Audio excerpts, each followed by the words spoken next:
ওই সাহাবী হুজুর পরিস্থিতি খারাপ দেখে এই দুটো ছোট্ট বাচ্চাকে ফজরের সময় সকাল হব হালকা অন্ধকার রয়েছে, একজনের হাতে দায়িত্ব দিয়ে বলল মদিনা জমিনে যে কাফেলাগুলো যায় ব্যবসার জন্য ওই কাফেলাকে ধরিয়ে দেবে। বাচ্চাগুলো হাঁটতে হাঁটতে কমসে কম মায়ের কাছে যেন পৌঁছে যায়। আহারে নবী বংশের বাচ্চার হিফাজত আমরা করতে পারছি না, বড় আফসোসের বিষয় এটা।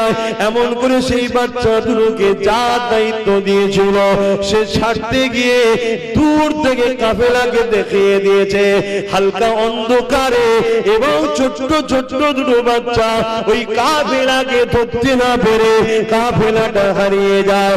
আবার ঘুরতে ঘুরতে ঘুরতে কুফার জমিনে প্রবেশ হয়ে যায়। মনে রাখবেন, চার যেখানে মৃত্যু আছে পৃথিবীর কোন শক্তি সেখান থেকে সরাতে পারবে না।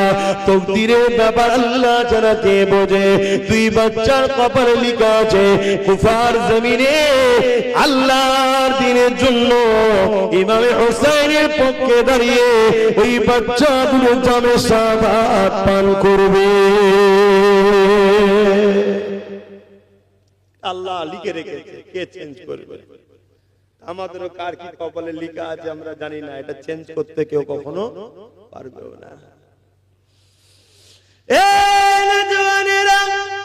হযরত মুহাম্মদ আর ইব্রাহিম ছোট ছোট দুই ভাই এমন করে গলা জড়াজড়ি করে একটা খেজুর গাছের গোড়ায় লুকিয়ে রয়েছে।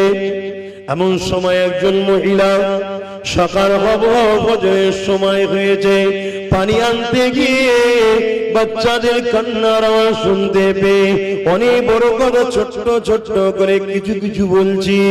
এমন করে বাচ্চা দুটোকে দেখতে পেয়ে অবাক হয়ে যায়। এত সুন্দর বাচ্চা কাদের গো তোমরা বাবা? ওই সময় বাচ্চা দুটো বলতে লেগেছে আমরা মদিনার সন্তান, নবী বংশের সন্তান, হযরতে মুসলিম আমার আব্বা যান। আহারে মহিলাটা বুঝতে পেরে গেছে যে এই দুটো বাচ্চাকেই তো খোঁজা হচ্ছে। মহিলাটার অন্তরে আল্লাহ নবীর প্রেম ছিল, মহব্বত ছিল, ভালোবাসা ছিল। তাই নিজের জানকে বাজি লাগিয়ে বাচ্চা দুটোকে কাপড়ের মধ্যে আড়াল করে লুকিয়ে লুকিয়ে লুকিয়ে নিজে ঘরের মধ্যে রেখে দিয়েছে। কিন্তু যত সন্ধ্যা আগিয়ে আসে মহিলার মধ্যে একটা ভয় কাজ করতে লেগেছে। কেন? মহিলার স্বামীটা ছিল বড় বদমাই, মহিলার স্বামীটা ছিল বড় লোভী, মহিলার স্বামীটা ছিল জিদের পক্ষে, এবং সে অর্থের জন্য যা খুশি করতে পারে এই রকম মন মানসিকতা ছিল। এই মহিলাটা মনে করতে লেগেছে না জানি সালিম যদি এই বাচ্চা দুটো খবর পেয়ে যায় এজিদকে না বলে দেয়, এই চিন্তায় মহিলা ভয় খেতে লাগলো। এই মহিলা তাড়াতাড়ি নিজের একটা সন্তান ছিল ওই সন্তানকে নিয়ে রাতের খানাটা খেয়ে আলোগুলোকে বন্ধ করে দিয়ে তাড়াতাড়ি ঘুমিয়ে পড়েছে, যাতে স্বামী অন্ধকারে বুঝতে তেমন কিছু না পারে। বাতি বন্ধ করে দিয়ে শুয়ে পড়েছে। এমন সময় জালিম ঘরের মধ্যে ঢুকেছে। ওই মহিলা স্বামী ঘরে এসেছে, আসার পরে স্ত্রীকে বলতে লেগেছে এত আলো বাতি বন্ধ কেন? খাবো আমি, খাবার দাও। কোন রকম ভাবে অন্ধকারে কিছু খাইয়ে দিয়ে তাড়াতাড়ি নিজে নিয়ে গিয়ে স্বামীকে ঘুম পড়িয়ে দিয়েছে।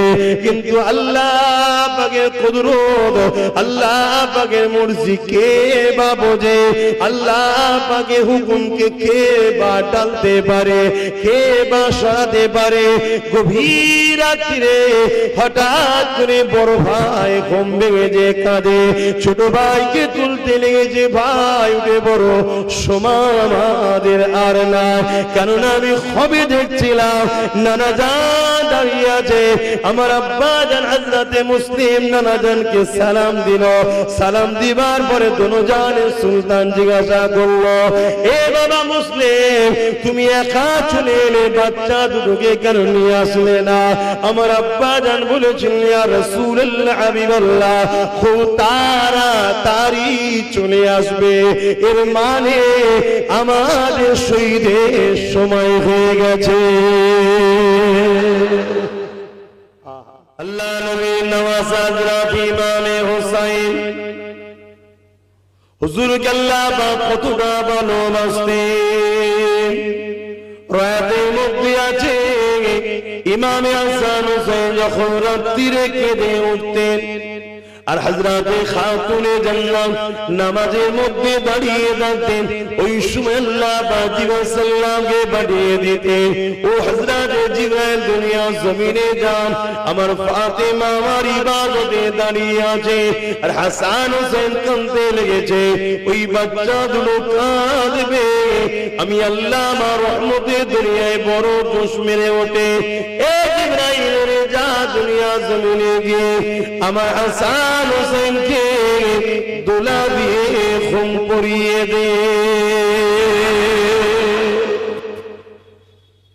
সেই হাসান হোসেন হুজুরের কথা শুনে যারা খুশি হয়, এতটুকু ধারণা রাখতে পারো তোমাদের ঈমানটুকু আছে, জান্নাত যাওয়ার লাইনটা এখনো আছে, বলুন সুবহানাল্লাহ। আর হুজুরদের কথা শুনে যাদের ভালো লাগে না, এতটুকু জেনে রেখে দিও তোমার ঈমানটা গেছে। তুমি আমাদ হতে পারো, অনেক আমল করতে পারো, তুমি বরবাদ হয়ে গেছো।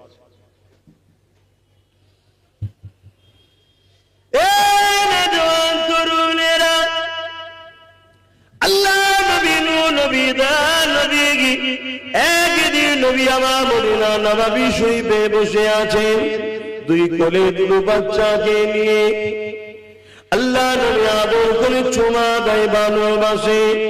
হঠাৎ করে হযরত জিবরাইল সাল্লাম চলে আসলেন আর এক রাতের মধ্যে আছে তিন বাচ্চাকে নিয়ে বসে আছেন। এসে আল্লাহ নবীকে বললেন, ইয়া রাসূলুল্লাহ হাবিবাল্লাহ, এই দুই বাচ্চার মধ্যে একটাকে আপনি রাখেন আর একটাকে আল্লাহ পাক নিয়ে নেবেন। ভেবে দেখুন পরীক্ষাটা কেমন। দিন দুনিয়ার বাদশা দুটো বাচ্চাকে কোলে করে নিয়ে বসে আছে, বাচ্চা দুটো খেলছে, একজনের নাম হযরত ইব্রাহিম আর একজনের নাম হযরত হোসাইন। ছোট শিশু, নানার কোলে আর আব্বার কোলে, একটা নিজের বাচ্চা আর একটা খাতুনে জান্নাতের বাচ্চা, আদর করছে। বাচ্চা দুটো খুশি করছে। হঠাৎ করে জিবরাইল সাল্লাম এসে বলছেন, হুজুর একটা আপনাকে নিতে হবে আর একটা আল্লাহ পাকের হুকুম নিয়ে যেতে হবে, কোনটা আপনি নেবেন? আল্লাহ পাক যাকে যত ভালোবাসেন তাকে আল্লাহ পাক তত পরীক্ষা নাই। আল্লাহ নবী কথাটা শোনার সাথে সাথে নবী পাক চোখ দিয়ে পানি জারি হয়ে যায়, দাড়ি মুবারক দিয়ে গড়িয়ে গড়িয়ে আল্লাহ নবী জুব্বা মুবারকে পানি পড়তে লেগেছে, নবী আমার কাঁদতে লেগেছে। এমন সময় আল্লাহ নবী হোসাইনকে দিল না, হযরত ইব্রাহিমকে দিয়ে দিল। এতে কে নবী আমার প্রমাণ করে দিল, মানুষেরা আমি রাসূলুল্লাহ হোসাইনকে কত ভালোবাসি।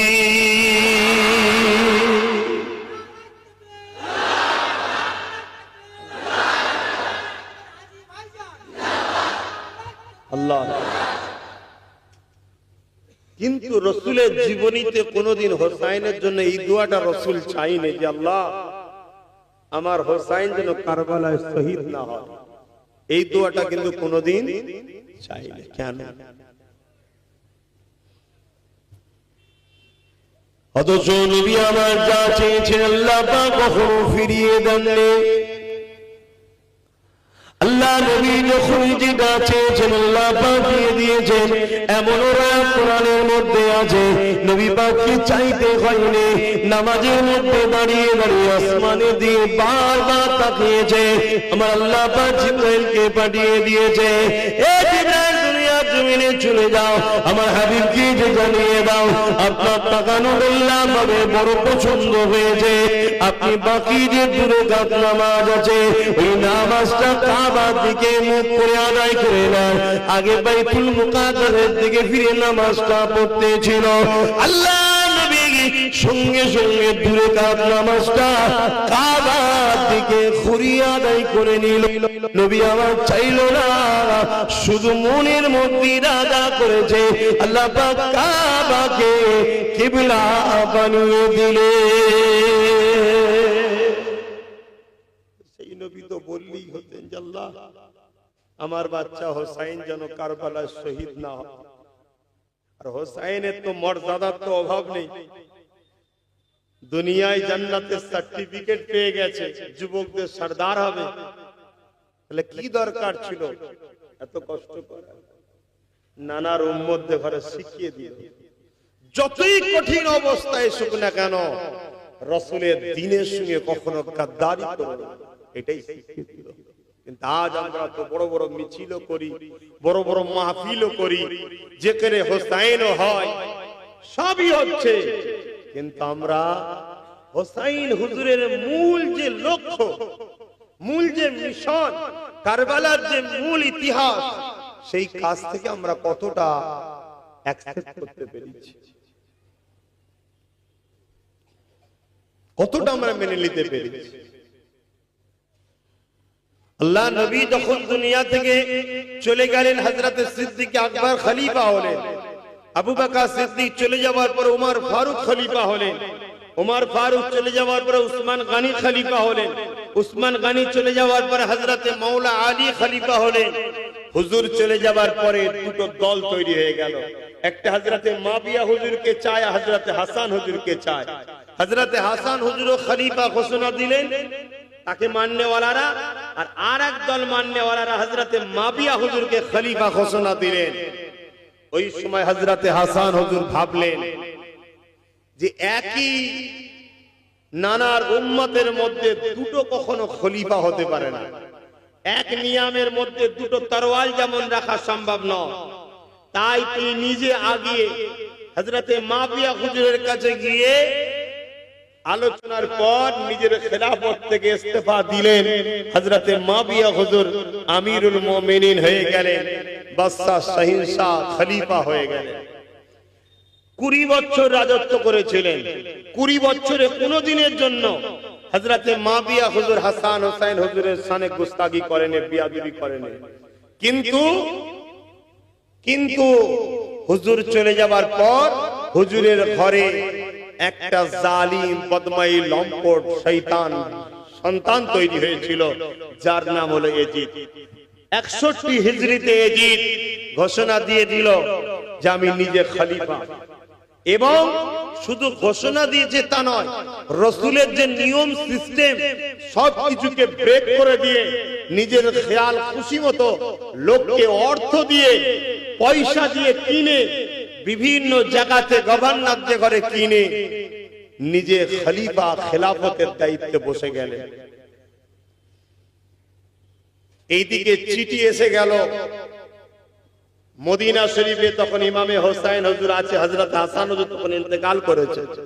হযরত আলী হুজুর যখন খলিফা খেলাফতটা ছেড়ে দিলেন, মানুষের স্বার্থে, ইসলামের স্বার্থে, নানা দিনের স্বার্থে মাবিয়া হুজুর 20 বছর রাজত্ব করেছে, শাসন চালিয়েছে, কোন রকম ভাবে হাসান হোসেনের সঙ্গে খারাপ ব্যবহার করেনি। চলে যাওয়ার সময় এজিদকে বারবার বলছে, খবরদার নবীর নামাজের সঙ্গে বিয়াদবি করো না। কিন্তু হতভাগা বেঈমান মাবিয়া হুজুর ইন্তেকালের পরে জোর করে খেলাফত দখল করলো। মদিনার মানুষেরা কিন্তু মেনে নিল না।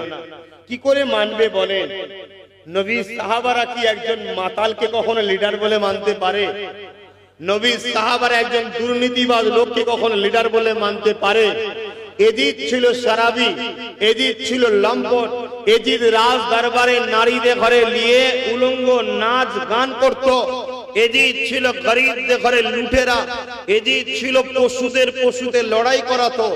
আজও অনেক মুসলমান আছে নিজেদের পশুতে লড়াই করে, খেলা দেখে, এগুলো এজিদের কাজ।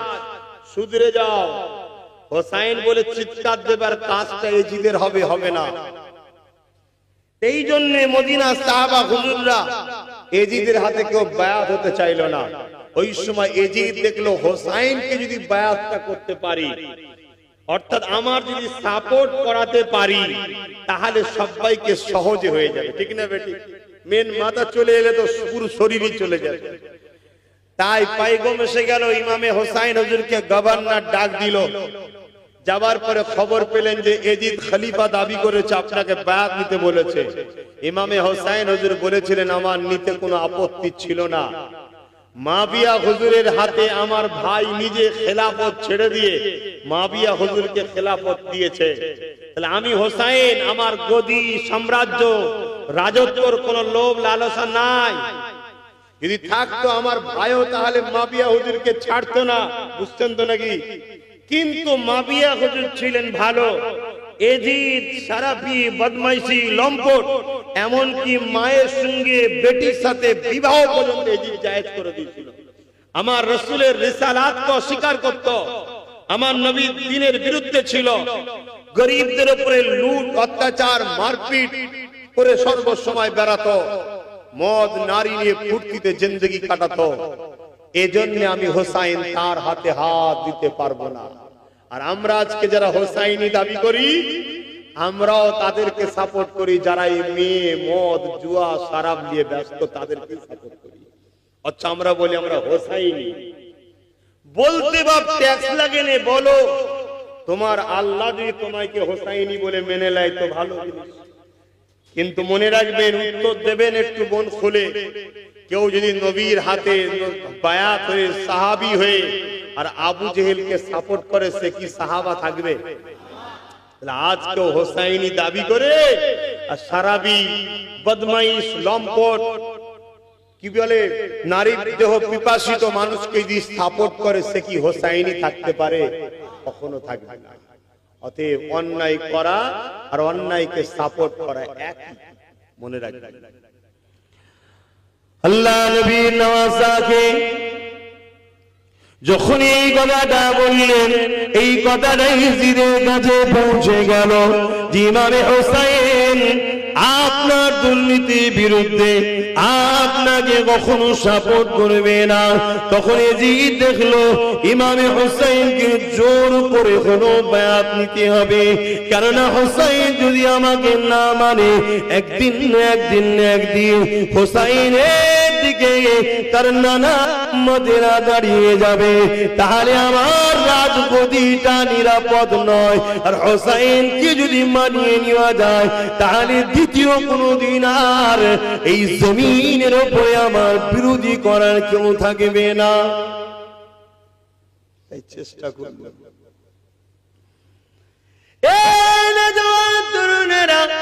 তাই তখনকার সময় মদিনা যিনি গভর্নর ছিল, বড় নরম দিলের মানুষ ছিল। এজিদের হুকুম শোনার পরও নবী বংশের সঙ্গে জোর করে না, কেননা বিয়াদবি করতে চায় না। আজও সমাজে অনেক লোক আছে হয়তো বিভিন্ন মানুষের সঙ্গে উঠা বসা করে, কিন্তু নবী বংশের সঙ্গে জোরটা দেখায় না। তাই এমন একটা লোককে এজিদ মদিনার গভর্নর করতে চাইল, যে নাকি বড় জালিম, অত্যাচারী, নিষ্ঠুর। নবী বংশের ছেলের উপরে জোর করে যেন ইমামে হোসাইনের কাছে এজিদের সাপোর্টটা করিয়ে নিতে পারে। এই যখন চেষ্টা হয়ে যায়, ইমামে হোসাইন বুঝতে পেরে গেছে যে মদিনার উপরে একটা বড় ঝড় আসতে লেগেছে। লড়াই হবে, ঝগড়া হবে, প্রতিরোধ হবে, খুন খারাপি হবে। আমার নবীর মদিনা শহর রক্তাক্ত হয়ে যাবে। ইমামে হোসাইন এই জন্য মন স্থির করলো, আমি মদিনা ছেড়ে দিয়ে মক্কা জমিনে চলে যাব, কেননা মক্কা জমিনে হারাম শরীফ থাকার জন্য, আল্লাহর ঘর থাকার জন্য মক্কাতে লড়াই করা হারাম, মক্কাতে জুদাই হওয়াটা হারাম, মক্কাতে ঝগড়া করাটা হারাম, মক্কাতে ফিতনা করাটা হারাম। এই জন্য ইমামে হোসাইন মক্কায় যাবার রওনা নিয়ত করলে, নিজের আত্মীয় স্বজনদের সঙ্গে আলোচনা করে নিলে, কে আছো আমার সঙ্গে মক্কা জমিনে যেতে চাও, তৈরি হয়ে যাও। এখানে একটা কথা তোমাদেরকে বলি, শোনো, নানা দিনের জন্য, আল্লাহকে খুশি করার জন্য হোসাইন মদিনা ছেড়ে দিয়ে মক্কায় চলে যাচ্ছে। আজ তোমরা হকের জন্য থাকার জন্য যদি 2-4 মাস নিজের ঘর ছেড়ে দিয়ে দূরে থাকতে হয়, এতে এত মন খারাপ কেন হয়? কি তোমাদের মন খারাপ হয় না? হ্যাঁ হয় অনেকে, যে বলে হুজুর আমার এই অবস্থা, কি হয়েছে রে বাবা? না আমি ঘর ছাড়া মানে না আমাকে গ্রামে ঢুকতে দেয়নি। তুই অন্যায় করেছিস না? তাহলে অত মন খারাপ কেন? আমার দয়ান নবী, নূর নবী, যাকে না হলে কায়নাত তৈরি করতো না, হকের জন্য তিনি পাহাড়ে গিয়ে গাছের পাতা ফল মূল খেয়ে জীবন ধারণ করেছে। জোরে বলুন সুবহানাল্লাহ।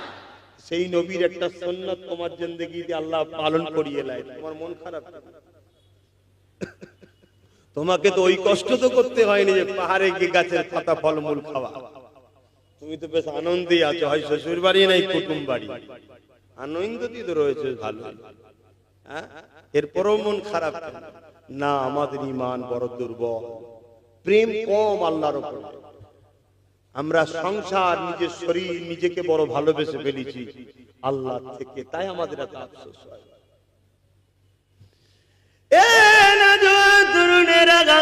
ভেবে দেখে যিনারা হাজী সাহেব রয়েছেন, আল্লাহ পাকের কাবা শরীফ তওয়াফ করেছে, মদিনা শরীফে গেছে, মদিনা শরীফে 8 দিন থাকতে হয় 40 ওয়াক্ত নামাজ। কেউ কেউ একদিন দুদিন কোনো কারণে বেশি হয়ে যায়। এই সামান্য কয়েকদিন মদিনা শরীফ থেকে যখন হাজিরা করে ফিরে আসতে লাগে, ওই হাজিরা চোখের পানিকে রুখে রাখতে পারে না।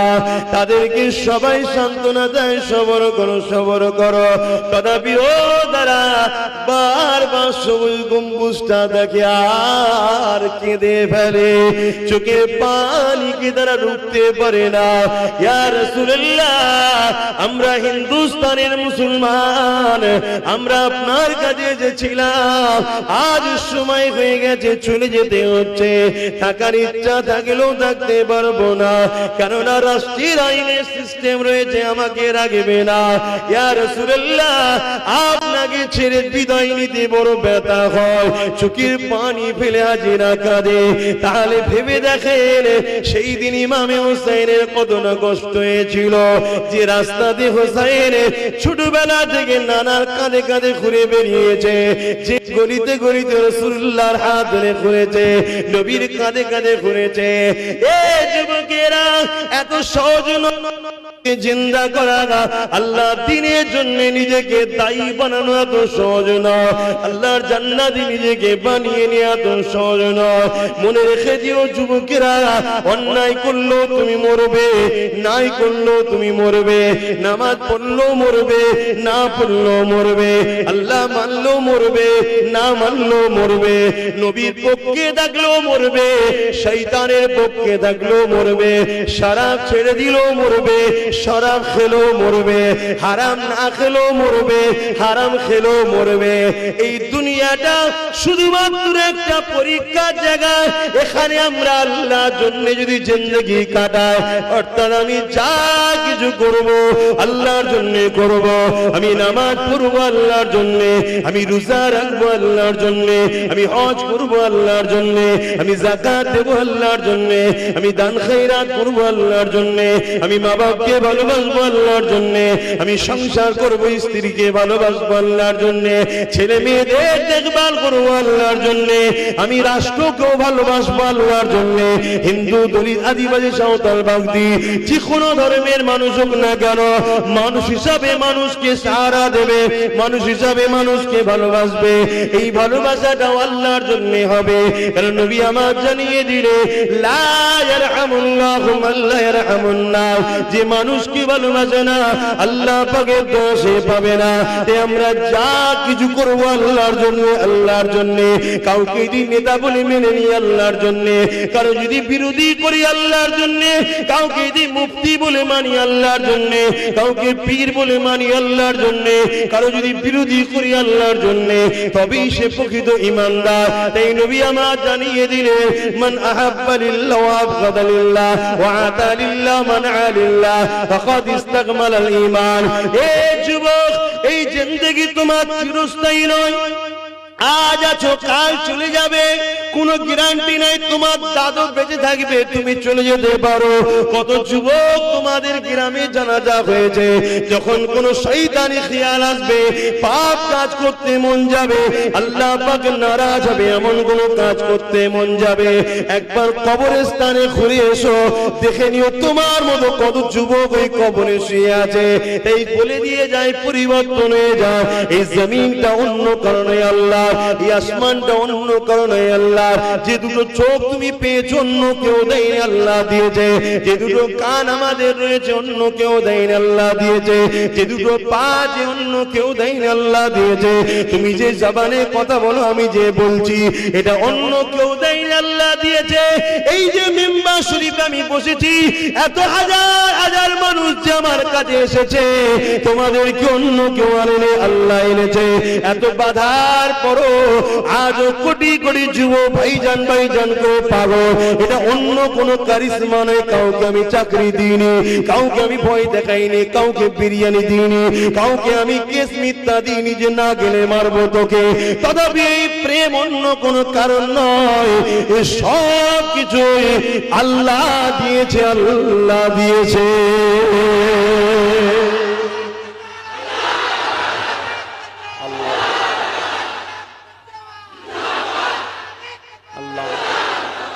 আমরা যা কিছু করব কার জন্য?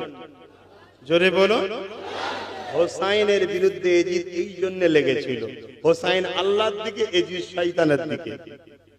আপনারা কোন দিকে থাকবেন, আল্লাহর দিকে না শয়তানের দিকে? কিন্তু মুখে তো বলি, থাকি তো কোন দিকে? তবে আলহামদুলিল্লাহ অনেক চেঞ্জ হচ্ছে, আলহামদুলিল্লাহ চেঞ্জ হচ্ছে না, হয়নি? অনেক চেঞ্জ হচ্ছে। অনেক যুবক ছেলে আল্লাহ করে নামাজের দিকে যাচ্ছে, রোজার দিকে যাচ্ছে, মোবাইলে গান বন্ধ করে দিয়ে জলসা শুনছে, গজল শুনছে। কি তারপরে জালিমদের পাশ থেকে বহুত মানুষ সরে যাচ্ছে, ন্যায়ের দিকে, সত্যের দিকে যাচ্ছে না, যায় না, পরিবর্তন হচ্ছে। কিন্তু পরীক্ষা আল্লাহ লেবে না। তুমি বাজারে যখন যাও, একটা কলসি কিনবে মাটির, তুমি বাজিয়ে দেখো না, দেখোনি? কি গো, দেখো না, দেখোনি? কেন দেখো না? ওটা আমার করবো তাই। ডুপ্লিকেট হলে লোবো না, অরিজিনাল হলে লোবো, তাই তো? তাহলে আল্লাহ তিনার করবে যাতে ঘরে একটু বাজিয়ে দেখবে না? কি গো, বাজাতে গিয়ে দেখা যাবে মিথ্যা কেস খেয়ে গেছে, টেনশন নিলে হবে না। কেন? আমি তো হকের উপরে আছি, এটা আমার আল্লাহর পরীক্ষা ছিল। হকের জন্য কথা বলতে গেছো, দেখছো তারপরও তোমার উপরে অনেক চাপ, বাধা, বিঘ্ন হচ্ছে, মন খারাপ করলে হবে না, এটা তোমার পরীক্ষা নিয়ে হচ্ছে। আমরা স্বাভাবিক যেটাই কিনি একটু পরীক্ষা করে নিই, কেন? আমার করবো। আল্লাহ তিনি আমাদেরকে পরীক্ষা ছাড়া কেন তিনার করবে? প্রিয় বান্দা যাদেরকে করবে, নিজের করবে, জান্নাত দেবে, পরীক্ষা নেবে না? নেবে না। ধৈর্য হারা হলে হবে, ধৈর্য হারা হলে হবে না। সবকিছু আমাদের মাকসাদ যেন একটা থাকে, আল্লাহ। কথা বুঝে আসছে? এটাই ছিল হোসাইনের জিন্দেগি। আল্লাহ নবী নওয়াজা হযরত ইমাম হুসাইন এইভাবে নিজের সাথীদের ঘরে নিয়ে মক্কা শরীফের দিকে রওনা দেবে। তার আগে মদিনার রওজা নবী পাকের কদমে একটু হাজিরা দেবে বলে যায়। যখন মদিনা নববী শরীফে ঢোকে, হযরত ইমাম হুসাইনের চোখ ভরা পানি, হুজুর আমার কাঁদতে কাঁদতে যায়, নানা জান এই মদিনা ছেড়ে আমাকে চলে যেতে হচ্ছে নানা জান। কেননা মদিনার উপরে একদল জালিমদের নজর রয়েছে, আমাকে তারা বায়াত জোর করে নিতে চায়, তাদের সাপোর্টটা আমার জোর করে তারা নিতে চায়। তাই নানা জান আমি চলে যেতে লেগেছে। এই বিদায়টা নিবার জন্য যখন আগিয়ে যায়, কদম ফেলতে ফেলতে যাচ্ছে, চোখের পানি ফেলতে ফেলতে যাচ্ছে, হঠাৎ করে যখন নবী পাকের মেম্বার শরীফে সোজা শুয়ে যায়, হযরত ইমাম হুসাইন ওই মেম্বারের দিকে তাকিয়ে তাকিয়ে কাঁদে আর মনে করতে লাগে, আর এই মেম্বারে যখন আমার নানা জান খুতবা দিত আর আমরা দুই ভাই ছোট ছোট ছিলাম, যখন নববী শরীফে ঢুকতাম, আল্লাহ নবী নিজে আগে গিয়ে দুই বাচ্চাকে তুলে নিয়ে নিজের পাশে বসিয়ে রাখতে। এ যুবকেরা, আল্লাহ নবী জীবনীতে এমন ইতিহাস পাওয়া গেছে, ইমাম হাসান হুসাইন নুকিয়ে নুকিয়ে নববী শরীফের পাশ থেকে দেখতেন কখন নানা জান সিজদায় যাবে। যখনই সিজদায় চলে যায় ইমাম হাসান হুসাইন ছুটে গিয়ে আল্লাহ নবীর পিঠ মুবারকে দুজনে উঠে বসে পড়তেন। দুদিকে পা দিয়ে বসে গিয়ে নানা জানের চুল মুবারককে মজবুত করে ধরে বসে থাকতো। আল্লাহ নবী 3 বারের জায়গায় 70 বারও হয়ে যেত তাসবিহ পড়তে, সুবহান রাব্বিল আলা সুবহান রাব্বিল আলা। কেননা মাথা তুললে বাচ্চা দুটো পড়ে যাবে। আর যে হাসান হুসাইনকে সিজদা অবস্থাতে নবী পিঠে বসিয়ে রেখে তাসবিহকে বাড়িয়ে দিতে, সে হাসান হুসাইনের উপরে যারা জুলুম করেছে এদেরকে আল্লাহ কখনো মাফ করবে না। কোন দিক দিয়ে যদি এদের সঙ্গে আমাদের সম্পর্ক হয়ে যায় বড় ভয় হয় আল্লাহ না আমাদেরকেও জাহান্নামে দিয়ে দেয়। আল্লাহ নবীর নওয়াজ ইমাম হাসান হুসাইন হুজুর আল্লাহ নবীর রওজা মোবারকের কাছে গেলেন, নানা জানকে সালাম দিলেন, চোখ ভরা পানি দিয়ে সেখানে কথাবার্তা হওয়ার পরে বিদায় নিলে। অনেক বড় কথা মক্কা জমিনে পৌঁছে গেল। এদিকে কুফার মানুষেরকে খবর গেল ইমাম হুসাইন এবং সাহাবা হুজুররা এমন করে এজিদের কাছে বায়াতটা নাইলে, এই কুফার মানুষেরা সঙ্গে সঙ্গে ইমাম হুসাইনের বায়াত নেবে বলে, হুসাইন হুজুরকে সাপোর্ট করবে বলে ইমামে হুসাইন হুজুরকে চিঠিটা লিখে পাঠিয়ে দিল।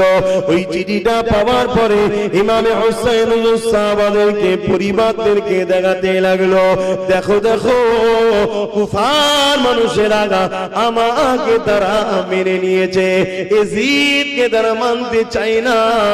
বড় দুঃখের সাথে বলতে হয় এই মুসলমানের মধ্যে থেকে একদল মুসলমান আজও আছে এই হুসাইনের গোলামকে দালাল বলেছে, আর একদল লোক রয়েছে এই হুসাইনের গোলামকে ভাই বলে মেনে নিয়েছে। সেদিনও ছিল, আজও আছে। মন খারাপ করার কিছু নেই। বিচার তো একটা জায়গায় হয়, হবে কোথায় বলুন না? হ্যাঁ, তোমাদের উলুবেড়িয়াতে নয়, আর কলিকাতাতেও নয়, আর দিল্লিতেও নয়, আর পৃথিবীর কোন জায়গায় নাই। বিচারের একটা জায়গা আছে, কোথায়? সুম্মা নুফিকা উখরা ফাইযাহুম কিয়ামুন ইয়ানজিরুন। ময়দানে মাহশর নাগল দিলে যেমন আলো ওঠে, মানুষ উঠবে জমিন থেকে তার রবের দিকে যাবে। এমনি এমনি বানাইনি আমাদের ঘরে, সব হিসাব সেখানে নিয়ে হবে। জবান দিয়েছিলাম আমি, প্রচার করেছিলিস কার? তাকত দিয়েছিলাম আমি, খরচ করেছিলিস কোথায়? যৌবন দিয়েছিলাম আমি, খরচ করেছিলিস কোথায়? আল্লাহ হিসাব নেবে না, নেবে না? একটু বুঝে বুঝে চলো। হুসাইন হুজুরের জীবনীটা দেখো, বোঝো কিসের লড়াই, গদির লড়াই নয়, হক আর না হকের লড়াই।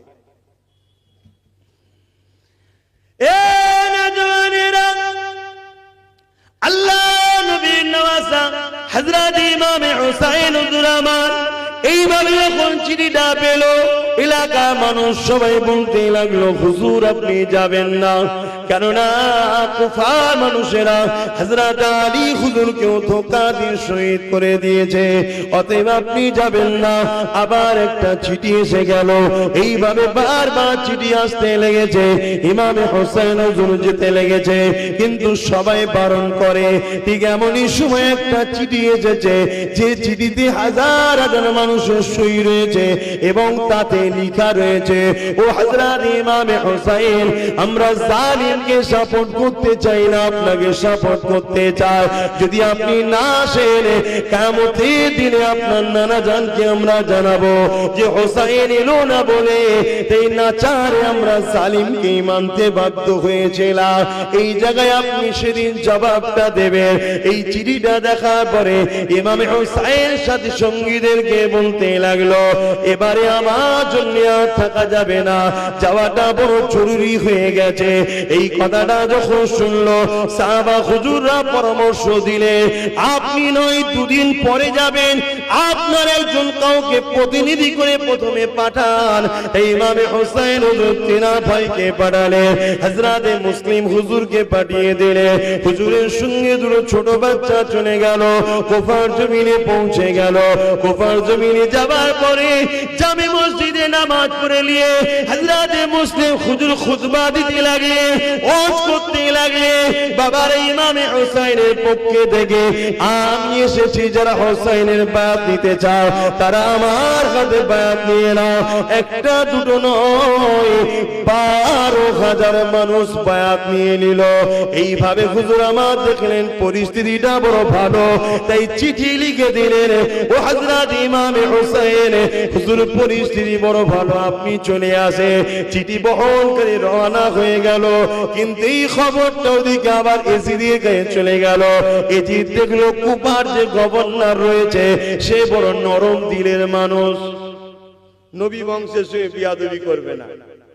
আজও আমাদের এলাকায় হয়, কোন জায়গার মুসলমানকে দেখা যাচ্ছে কোন একজন অফিসার আছে, হয়তো নিরপেক্ষর সাথে ভালোবেসে চলছে, অমনি দেখা যায় কিছু কিছু জালিম আছে, তখন এই পুলিশ অফিসারটাকে চেঞ্জ করতে, একটা বদমাইশকে বদমাইশ বলতে যাতে ওনাদের কথা মতো চলে। এ আজও করে, কথা বুঝছেন না? কাউকে টাইট দিবার জন্য এগুলো করে, এখনো চলছে। তো সেদিনও ইমামে হোসেন হুজুর দেখলেন যে আজকে পরিস্থিতিটা, কুফার যে গভর্নর সে বড় নরম দিলে, তাই তাকে সরিয়ে দিয়ে একজন কট্টর জালিমকে বসানো। অসুবিধা হচ্ছে নাকি তোমাদের? সে জালিম এসেই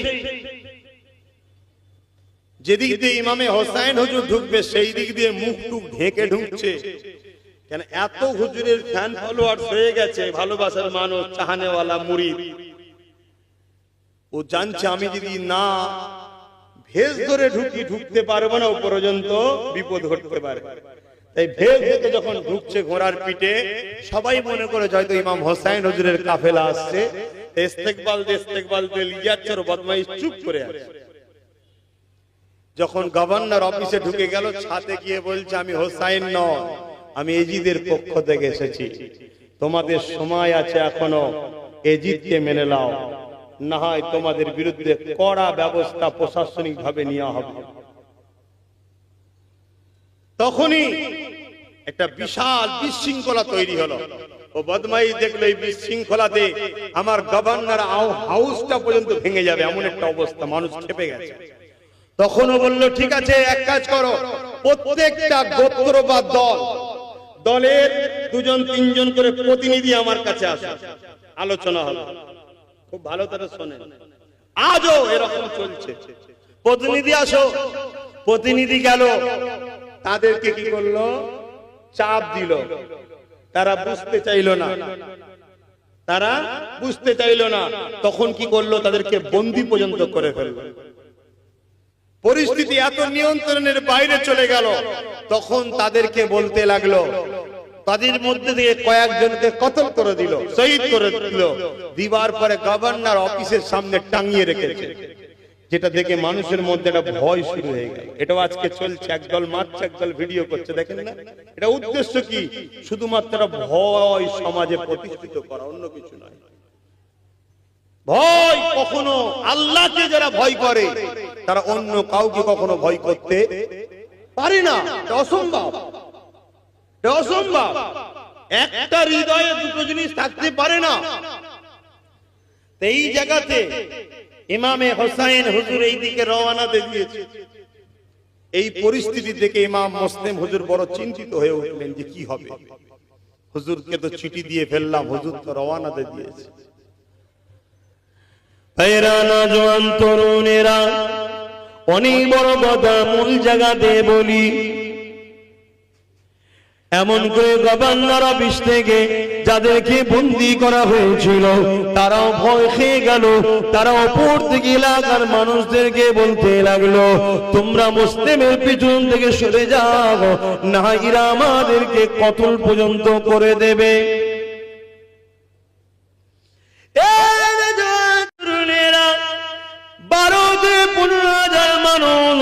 এমনকি একটা সময় 30,000 মতো লোক ইমাম মুসলিম হুজুরের হাতে বায়াত নিয়েছিলেন।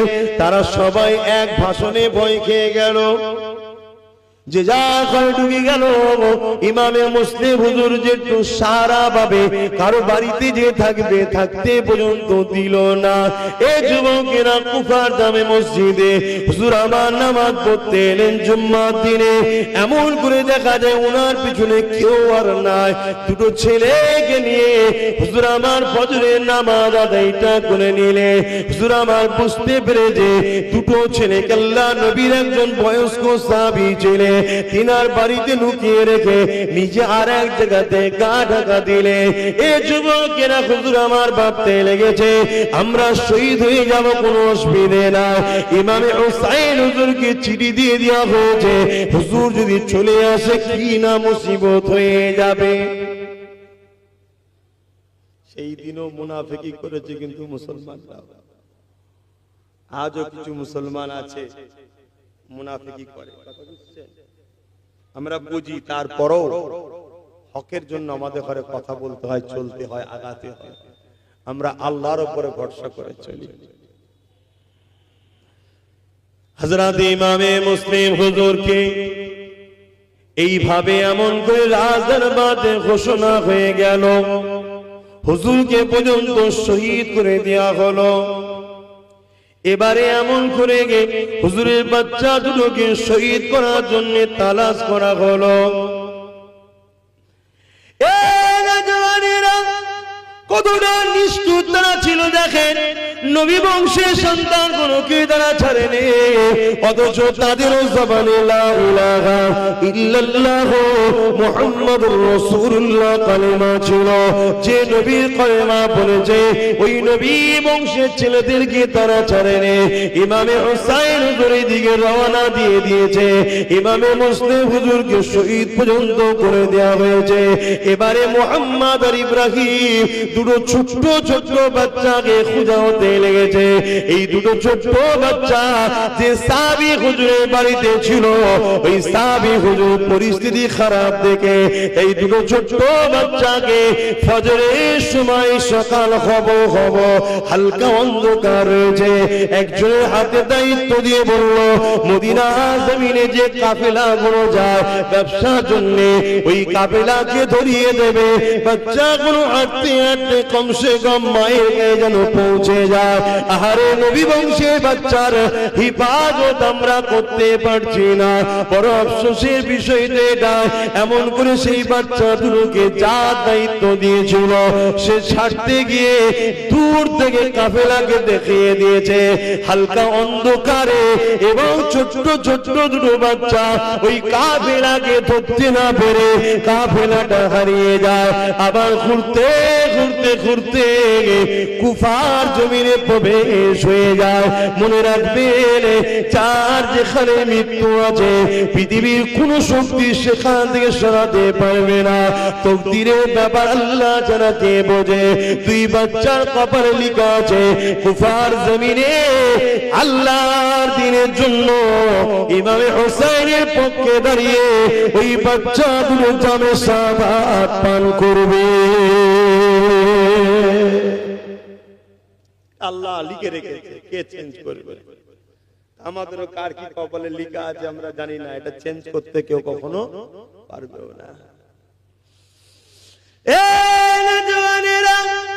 হযরত মুহাম্মদ আর ইব্রাহিম ছোট্ট ছোট্ট দুই ভাই এমন করে গলা জড়াজড়ি করে একটা খেজুর গাছের গোড়ায় লুকিয়ে রয়েছে। এমন সময় একজন মহিলা সকাল ফজরের সময় হয়েছে, পানি আনতে গিয়ে বাচ্চাদের কান্নার আওয়াজ শুনতে পেয়ে অনেক বড় কথা ছোট্ট ছোট্ট করে কিছু কিছু বলছি। এমন করে বাচ্চা দুটোকে দেখতে পেয়ে অবাক হয়ে যায়। এত সুন্দর বাচ্চা কাদের গো তোমরা বাবা? ওই সময় বাচ্চা দুটো বলতে লেগেছে আমরা মদিনার সন্তান, নবী বংশের সন্তান, হযরতে মুসলিম আমার আব্বা যান। আহারে মহিলাটা বুঝতে পড়ে গেছে যে এই দুটো বাচ্চাকেই তো খোঁজা হচ্ছে। মহিলাটার অন্তরে আল্লাহ নবীর প্রেম ছিল, মহব্বত ছিল, ভালোবাসা ছিল, তাই নিজের জানকে বাজি লাগিয়ে বাচ্চা দুটোকে কাপড়ের মধ্যে আড়াল করে লুকিয়ে লুকিয়ে লুকিয়ে নিজে ঘরের মধ্যে রেখে দিয়েছে। কিন্তু যত সন্ধ্যা আগিয়ে আসে মহিলার মধ্যে একটা ভয় কাজ করতে লেগেছে। কেন মহিলার স্বামীটা ছিল বড় বদমাই, মহিলার স্বামীটা ছিল বড় লোভী, মহিলার স্বামীটা ছিল জিদের পক্ষে এবং সে অর্থের জন্য যা খুশি করতে পারে এই রকম মন মানসিকতা ছিল। এই মহিলাটা মনে করতে লেগেছে না জানি সালিম যদি এই বাচ্চা দুটোর খবর পেয়ে যায় এজিদকে না বলে দেয়, এই চিন্তায় মহিলা ভয় খেতে লাগলো। এই মহিলা তাড়াতাড়ি নিজের একটা সন্তান ছিল, ওই সন্তানকে নিয়ে রাতের খানাটা খেয়ে আলোগুলোকে বন্ধ করে দিয়ে তাড়াতাড়ি ঘুমিয়ে পড়েছে, যাতে স্বামী অন্ধকারে বুঝতে তেমন কিছু না পারে। এই বাতি বন্ধ করে দিয়ে শুয়ে পড়েছে। এমন সময় জালিম ঘরের মধ্যে ঢুকেছে। ওই মহিলা স্বামী ঘরে এসে কিন্তু পার করতে হবে। ওই পুলটা পার করতে গেলে দুনিয়ায় খুশি আমাদের চলে যাচ্ছে, দুনিয়ায় মার্ডার করার পর বাইরে বাইরে ঘোরা যাচ্ছে, কেননা নেতার হাত থাকলে সব জায়গায় হয়ে যাচ্ছে।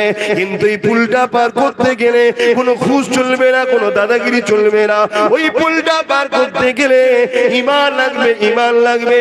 কেমন ঈমান? সাহাবাদের ঈমান যেমন ছিল, একদিকে হারাম তোমাকে ডাকছে, একদিকে হালাল তোমাকে ডাকছে, একদিকে শয়তান তোমাকে ডাকছে, একদিকে রাসূলের গোলাম আব্বাস তোমাকে ডাকছে, বা আলেম ওলামারা তোমাকে ডাকছে। এ বাপেরা, নওজোয়ান তরুণেরা, তোমাদেরকে ডিসাইড করতে হবে আমি রাসূলের দলে যাব না ইবলিসের দলে যাব। কারণ পৃথিবীর জমিনে দুটো দল আছে, একটা রহমান আল্লাহ পাকের দল আর একটা হলো ইবলিসের দল। আল্লাহ দলের পক্ষে 1 লক্ষ মতান্তর, 2,24,000 নবী রাসূল এসেছে, আখরি নবী মুহাম্মদ রাসূল এসেছে। সেই নবীর বর্তমানে নবী পাকের পক্ষ থেকে নবীর ওয়ারিসরা রয়েছে। কারণ নবী আমার বিদায় নিবার সময় বলে গিয়েছিলেন, বাবারা শুনে রেখে দাও আমি নবী তোমাদেরকে 3টে জিনিস রেখে গেলাম, 2টো নয় 3টে। প্রথম নম্বর হলো কিতাবুল্লাহ, আল্লাহ পাকের কিতাব। দ্বিতীয় নম্বর সুন্নাতে রাসূলি, আমার সুন্নাহ। 3 নম্বর হলো আহলে বাইতি, আমার পরিবার, আমার খানদান। তাই মিশকাত শরীফে আব্দুল্লাহ ইবনে আব্বাস রাদিয়াল্লাহু তাআলা হাদিসটা বললাম, হযরত ওমর ইবনে আব্দুল্লাহ হুজুরের হাদিসটা বললাম, কি নবী আমার জানিয়ে দিলেন, এ আমার মাননেওয়ালারা তোমরা ইদিক উদিক করো না, কেননা আমার খানদানের হাতে কিয়ামতের সেই দিন পর্যন্ত 2 জন যদি আমার বংশের থাকে তার মধ্যে একজনের হাতে আমার ঝান্ডা থাকবে। দেখুন, ভাবুন, কেন আমাদের কাজ সজাগ করে দেওয়া, জানিয়ে দেওয়া, কাউকে জোর করে টেনে আনবো না, টেনে আনবো না।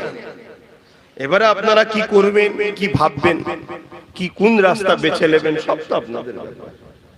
কিন্তু পরিস্থিতি, দুনিয়া তো বরবাদ হচ্ছে, আখিরাতটাও বরবাদ হয়ে যাচ্ছে। আসুন আমাদের কাছে, দুনিয়াও পাবেন, আখিরাতও পাবেন ইনশাআল্লাহ। আর বাড়াচ্ছি না, কেন নামাজের ব্যাপার আছে। একটু দোয়া করব না দোয়া বাদ দিয়ে চলে যাব? তাহলে দোয়ার আগে তো আমরা একটু সালাম দিই, দয়ার নবীকে দাঁড়িয়ে সালাম দিই। আপনারা দেন তো? ইয়া নবী সালাম,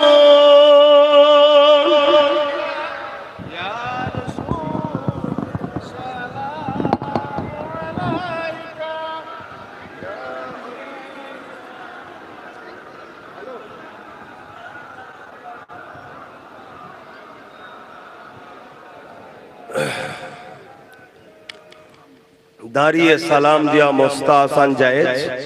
মিশকাত শরীফ বাবুল আদব কিতাবুল কিয়াম, নবী পাককে সাহাবারা যখন সালাম দিতেন আদবে দাঁড়িয়ে সালাম দিতেন।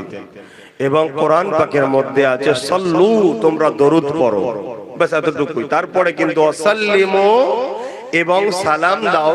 সালামের বেলায় একটা বাড়তি কথা আছে, তাসলিমা, দিবার মতো দাও, আদবের সাথে দাও, ভালোবাসাই দাও, ভক্তি ভরা, প্রেম ভরা আদবের সাথে আমরা সকলে নবীকে সালাত ও সালাম দেব।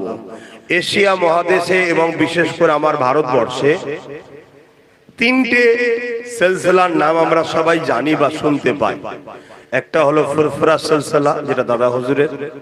দ্বিতীয় হচ্ছে দেওবন্দ সিলসিলা, আর একটা হচ্ছে বেরেলি সিলসিলা।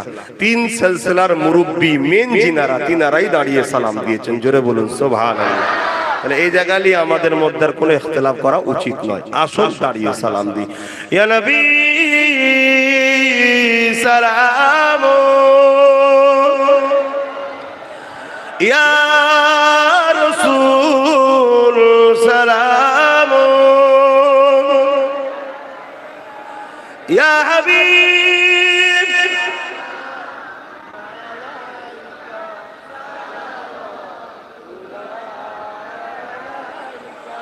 কঠিন হাসরের দিনে কি আছে মোদের কপাল, গুনাহগার উম্মাত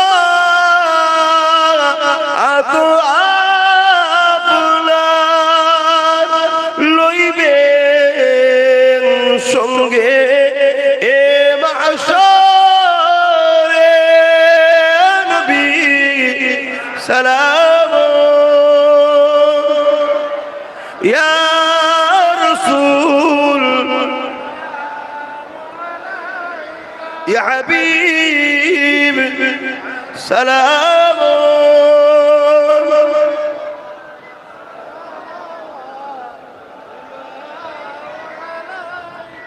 সকলে বসুন, সময়ের দিকে খেয়াল করছি। সকলে বসুন। কটায় আজান হবে এখানে? 6টাতেই ধরুন। আচ্ছা আচ্ছা বাপ, সময় খুব সংক্ষেপে দোয়া করব। তার একটা ছোট্ট কথা, আমি নিশ্চয় আপনারা শুনেছেন মুজাদ্দিদ জামান দাদা হুজুর রহমাতুল্লাহ আলাইহির নামে একটা সিডি তৈরি করছি। আপনারা শুনেছেন তো? অনেকে অনেক সমালোচনা করেছে, সব ছাড়ুন। আপনারা কেউ গেছেন নিজে চোখে দেখেছেন কি গো? আছে তো নাকি? কাজ হচ্ছে তো? জায়গাটা দেখেছেন তো? অনেকে অনেক কিছু বলেছে, যা বলেছে মনে হলো সত্য বলেছে। তা আমি যেটা করছি এর পক্ষে আপনারা আছেন তো? আমার একটা স্বপ্ন ভাই, জীবনে অনেক স্বপ্ন ছিল, একটা একটা করে আল্লাহ পাক করাচ্ছেন। আমি চেয়েছিলাম অসহায়, নিপীড়িত, বঞ্চিত, শোষিত, লাঞ্ছিত মানুষের হয়েও একটা ক্ষমতা থাকা দরকার। তার জন্য আমার আল্লাহ, তিনি যেটা ভালো করেছেন, অবশ্যই ভালো করেন, সে ব্যবস্থা করেছে। সেটা আমার ছোট ভাই দেখছে। এখন আমার শেষ ইচ্ছা, যেটা নিয়ে আমি ব্যস্তের মধ্যে আছি, সেটা হলো পীর আবু বকর সিদ্দিক রহমাতুল্লাহ আলাইহি স্মরণে পীর আবু বকর সিদ্দিক নলেজ সিটি। দাদা হুজুর আমার একা না, আপনাদেরও একটু হাত তুলে দেখাবেন দাদা হুজুরকে মানেন? আলহামদুলিল্লাহ। আপনারা মনে রাখবেন, পূর্ব ভারতে ইসলামের বাতি জ্বালিয়েছেন ফুরফুরা শেখ আবু বকর সিদ্দিক দাদা হুজুর পীর কেবলা। জোরে বলবেন সুবহানাল্লাহ।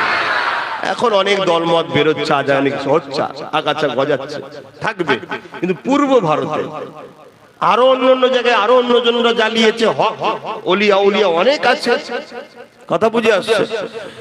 অতএব অনেকের নামে অনেক কিছু আছে। আমি ভেবেছি মুর্শিদে আলা হযরত দাদা হুজুরের নামে কেন একটা থাকবে না? সরকার করবে কি না করবে সেটা সরকার আর পাবলিকের ব্যাপার, কিন্তু আমার অধিকার ছিল, চাওয়া চেয়েছিলাম, দেয়নি।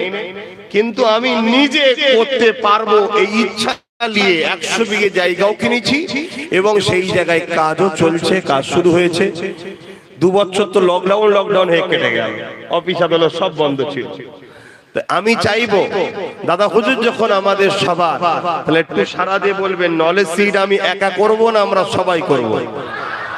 দুটো কথা, এক হচ্ছে নলেজ সিটিকে খেয়াল রাখতে হবে, কোন সন্ত্রাস যেন কোনো ক্ষতি না করে, একটা। দ্বিতীয় নম্বর, নলেজ সিটির যে ক্ষতি করবে অবশ্যই সে আমার পীরের নামে যে নলেজ সিটি হলে সারা ওয়ার্ল্ড লোক প্রচার প্রসার হবে, ঠিক না বেটি? সেটাকে চাই না, এটা প্রমাণ হচ্ছে একবার 3 দিন ঐতিহাসিক ইসালে সবাই জানেন, সকলে জান, ওই 3 দিন যখন যাবেন নিজের হাতে করে 1000 করে টাকা নিয়ে যাবেন, ওখানে গিয়ে আমার হাতে ডাইরেক্ট শরীক হবেন, অন্য কোনো জায়গায় নয়, কারো হাতে নয়। বাপ ভাইদের কাছে যারা আমাকে ভালোবাসেন বা দাদা হুজুরের নলেজ সিরিজ চান। দ্বিতীয় নম্বর, মা বোনেদের মধ্যে যারা চায় নিজের স্বামী বা নিজের ছেলে বা নিজে গিয়ে বছরে 500 টাকা শরীক হবে। কথা বুঝে আসছে? এখানে একটাই কথা, যদি 3 দিন ইসাল কেউ যেতে না পারে, জুম্মার দিনে আমি থাকি, সেখানে কেউ দিতে পারেন। তবে বছরে 1000 করে টাকা প্রত্যেকটা দাদা হুজুরের মুরিদের কাছে আমার দাবি, বছরে 10 বছর যদি যেন দেয় আপনারা, 10 বছর দিলে ইনশাআল্লাহ ওটা গড়ে উঠবে। আমি অনেক বড় স্বপ্ন নিয়েছি, যাতে করে সুপার কি বলে সুচিকিৎসা এবং পড়াশোনার ব্যবস্থা তৈরি করতে পারি, একটা শহর তৈরি করা দাদা হুজুরের নামে, পীর আবু বকর সিদ্দিক নলেজ সিটি। আমি আশা রাখতে পারি এই কথাটা বলাতে আপনারা কেউ কষ্ট পেলেন? তাহলে আশা রাখবো দাদা হুজুরের মুরিদরা যে আমরা সবাই মিলে করব ইনশাআল্লাহ। লোক দেখানো হাত তুলে লাভ নেই, সবাই করব। সবাই যদি চান তাহলে আশা রাখবো আপনারা বছরে 1000 করে টাকা 10 বছর দেবেন, বলুন ইনশাআল্লাহ। কথা বুঝে আসছে? এটা মাথায় রাখবেন। ওটা যদি হয় আমার ভবিষ্যৎ না আমাদের, আপনাদের বাচ্চারা চিকিৎসা পাবে, আপনাদের বাচ্চারা পড়াশোনা করবে। এখন তো বোরখা পরে পড়তে দিচ্ছে না, আবার তা কোথায় যাবে? বেপর্দা হয়ে জাহান্নামে যাবে তো। তাহলে বাপকেও যেতে হবে, মেয়েকেও যেতে হবে।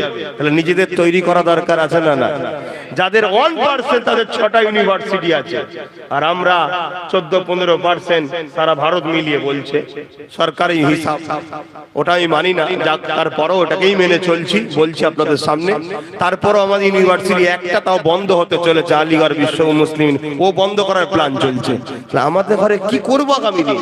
আর শিক্ষা না থাকলে কখনো সমাজ বাঁচবে না।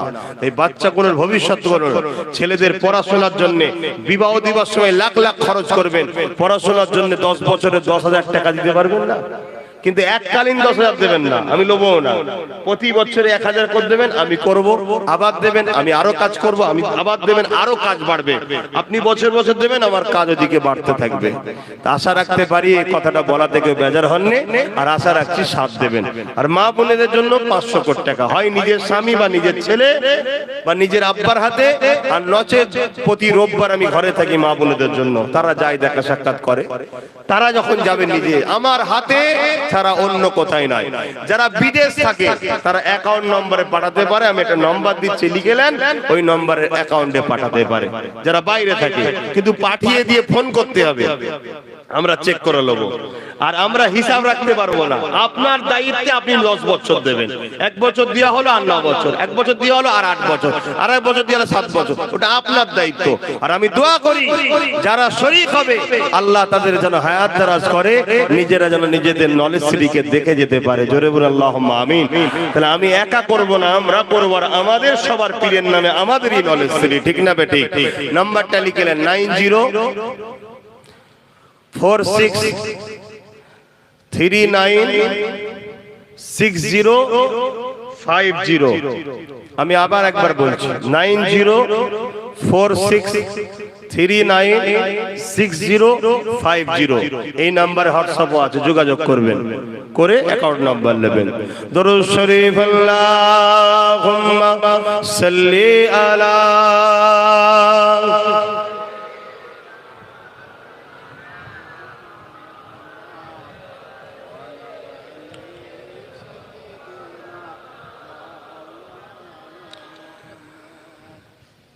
तेरी जालियों के नीचे तेरी रहमतों की छाए,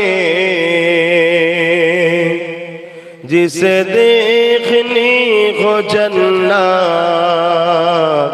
ओ मदीना देखाए। কেউ যদি দুনিয়ায় জান্নাত দেখতে চায় তা কোথায় যাবে? মদিনা শরীফ। আহা, যারা গেছে তারা জানে, তবে সবাই জানে না, আমার কিছু কপাল ফাটা আছে, তারা মদিনা শরীফে যায় না, যদি যায় বাজার করেই বেড়ায়। হায় রে কপাল। तेरी जालियों के नीचे तेरी रहमतों की छाए, जिसे देखनी हो जन्नत वो मदीना दिखाए। रोज की सामने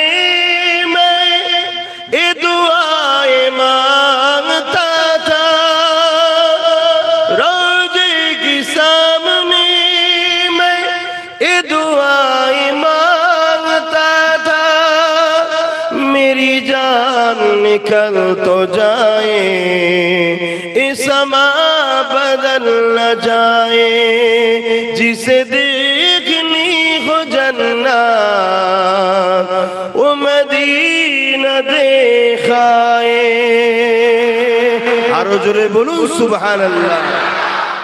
तैबा के जाने वाले तुझे दुआएं देता हूँ, तैबा के जाने वाले तुझे दुआएं दे। পীরজাদা পীর সাহেব ছেড়ে দিয়ে বদমাইশ সাজিয়ে দিয়েছে, মানে এমন এমন সব স্যাম্পল দিয়েছে, ওই জন্য বাপ বন্ধ। এটা কার আবার বন্ধ করো না, আমি তো বাংলাতেই বলছি, কিচ্ছু লাভ নেই, বদদোয়াই পড়ে যাবে, খাতরাই পড়ে যাবে। কথা বুঝে আসছে? তুমি ভাবছো তো হুজুর দেখতে পাই না, আরে হুজুর দেখে না, দেখে হুজুরের আল্লাহ দেখছো তো। হ্যাঁ, তোমরা যদি মানো তাহলে মানার মতো মানো। সামনে দেখলে যেমন সম্মান করো, পিছনে ওই রকম সম্মান করতে, তবেই তো মানা। তুমি সামনে দেখলে হুজুর হুজুর হুজুর, আর পিছনে চলে গেলে সমালোচনা করছো। আর আমি জানি না তোমার আমি ক্ষতি করতে পারবো? বলো, তোমাদের কারো ক্ষতি করতে পারবো? তোমাদের কারো উপকার করতে পারবো না? সব উপকার ক্ষতি করার মালিক একমাত্র আল্লাহ, তার পক্ষ থেকে। কিন্তু এটা ওসিলা, মাধ্যম, এটা মাধ্যম। সেই জায়গায় কথাগুলো শুনবেন। আমি যখন বলেছি আপনারা কেউ মোবাইল করবেন না, কথা বুঝে আসছে? মোবাইল কারো যেন দেখা না যায়। দরুদ শরীফ আল্লাহুম্মা সাল্লি আলা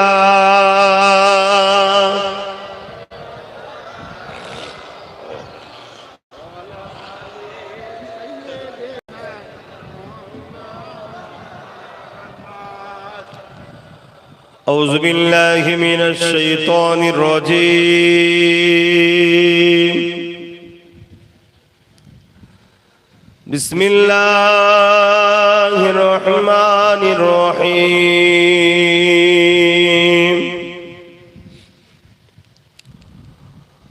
الحمد لله الحمد لله نحمده ونستعينه ونستغفره ونؤمن به ونتوكل عليه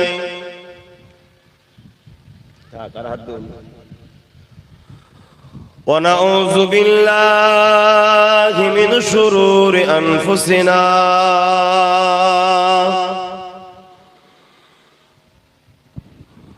ومن سيئات أعمالنا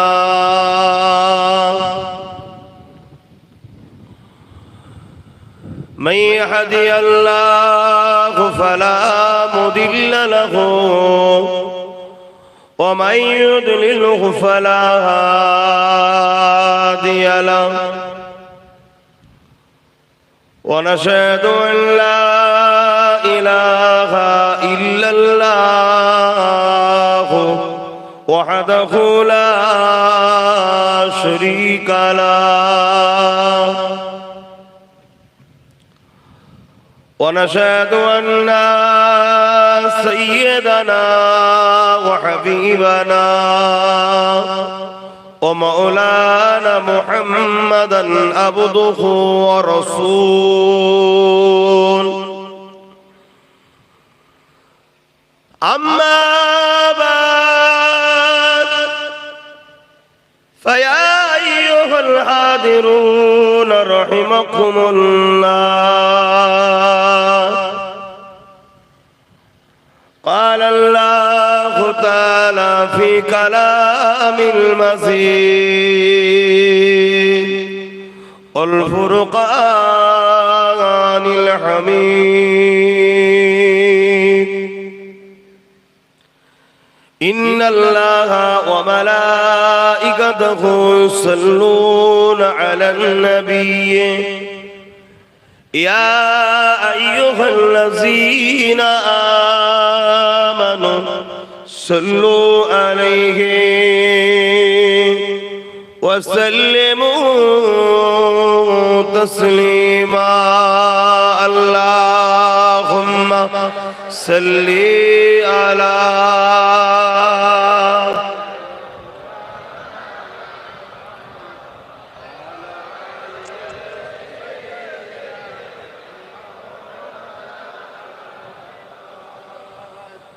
फलक के नजारों ज़मीं की बहारों खुशी सब मनाओ हुजूर आ गए हैं. आरो जोरे बोलुन सुबहानाल्लाह. আমার নবীকে পেয়ে আমার নবী আশাতেই পৃথিবী ধন্য হয়েছে না হয়নি? হ্যাঁ, আমার নবী আসার আগে পৃথিবী মানুষগুলো দুপায়ে পশুতে পরিণত হয়ে গিয়েছিল। তারা এক আল্লাহ ছেড়ে দিয়ে 360টা নকল খোদার উপাসনা করত, নিজের মেয়েগুলোকে জ্যান্ত পুঁতে দিত, বাপকে মাকে হত্যা করত, বাপ মা নিজের ছেলেদের ঘরে ভালোবাসতো না, ধনী লোকরা গরিবদের ঘরে বাজারে বিক্রি করে দিত, নিয়ে যে খুন করে একটা ফ্যাশন ছিল। এত অন্ধকার সাম্রাজ্য পৃথিবীর বুকে ছিল যাকে বলা হয় আইয়ামে জাহিলিয়াত, মূর্খর জগৎ, মূর্খের সময় ছিল তখন। তাদের মেন সর্দার ছিল আবু জেহেল, যার অ্যাকচুয়ালি নাম হলো আবুল হাকাম, জ্ঞানীর পিতা ছিল, কিন্তু রাসূলকে চিনতে পারলো না বলে হয়ে গেল মূর্খের পিতা। আমার আগে একটা স্লোগান দিচ্ছিল ভাই, অন্যায়ের প্রতিবাদ করছে না করবে না, কি বলছিলেন? অন্যায় কোনটা, ন্যায় কোনটা? রাসূল যেটা করেছে ন্যায়, রাসূল যেটা নিষেধ করেছে এটাই অন্যায়। তো প্রথমে অন্যায়ের প্রতিবাদ তাহলে আপনাদের বিষয়ে করি। যে ছেলেগুলো নামাজ না পড়ে দাঁড়িয়েছিলেন, এগুলো কি ঠিক করছিলেন? আপনারা কি মনে করেন মরবেন না?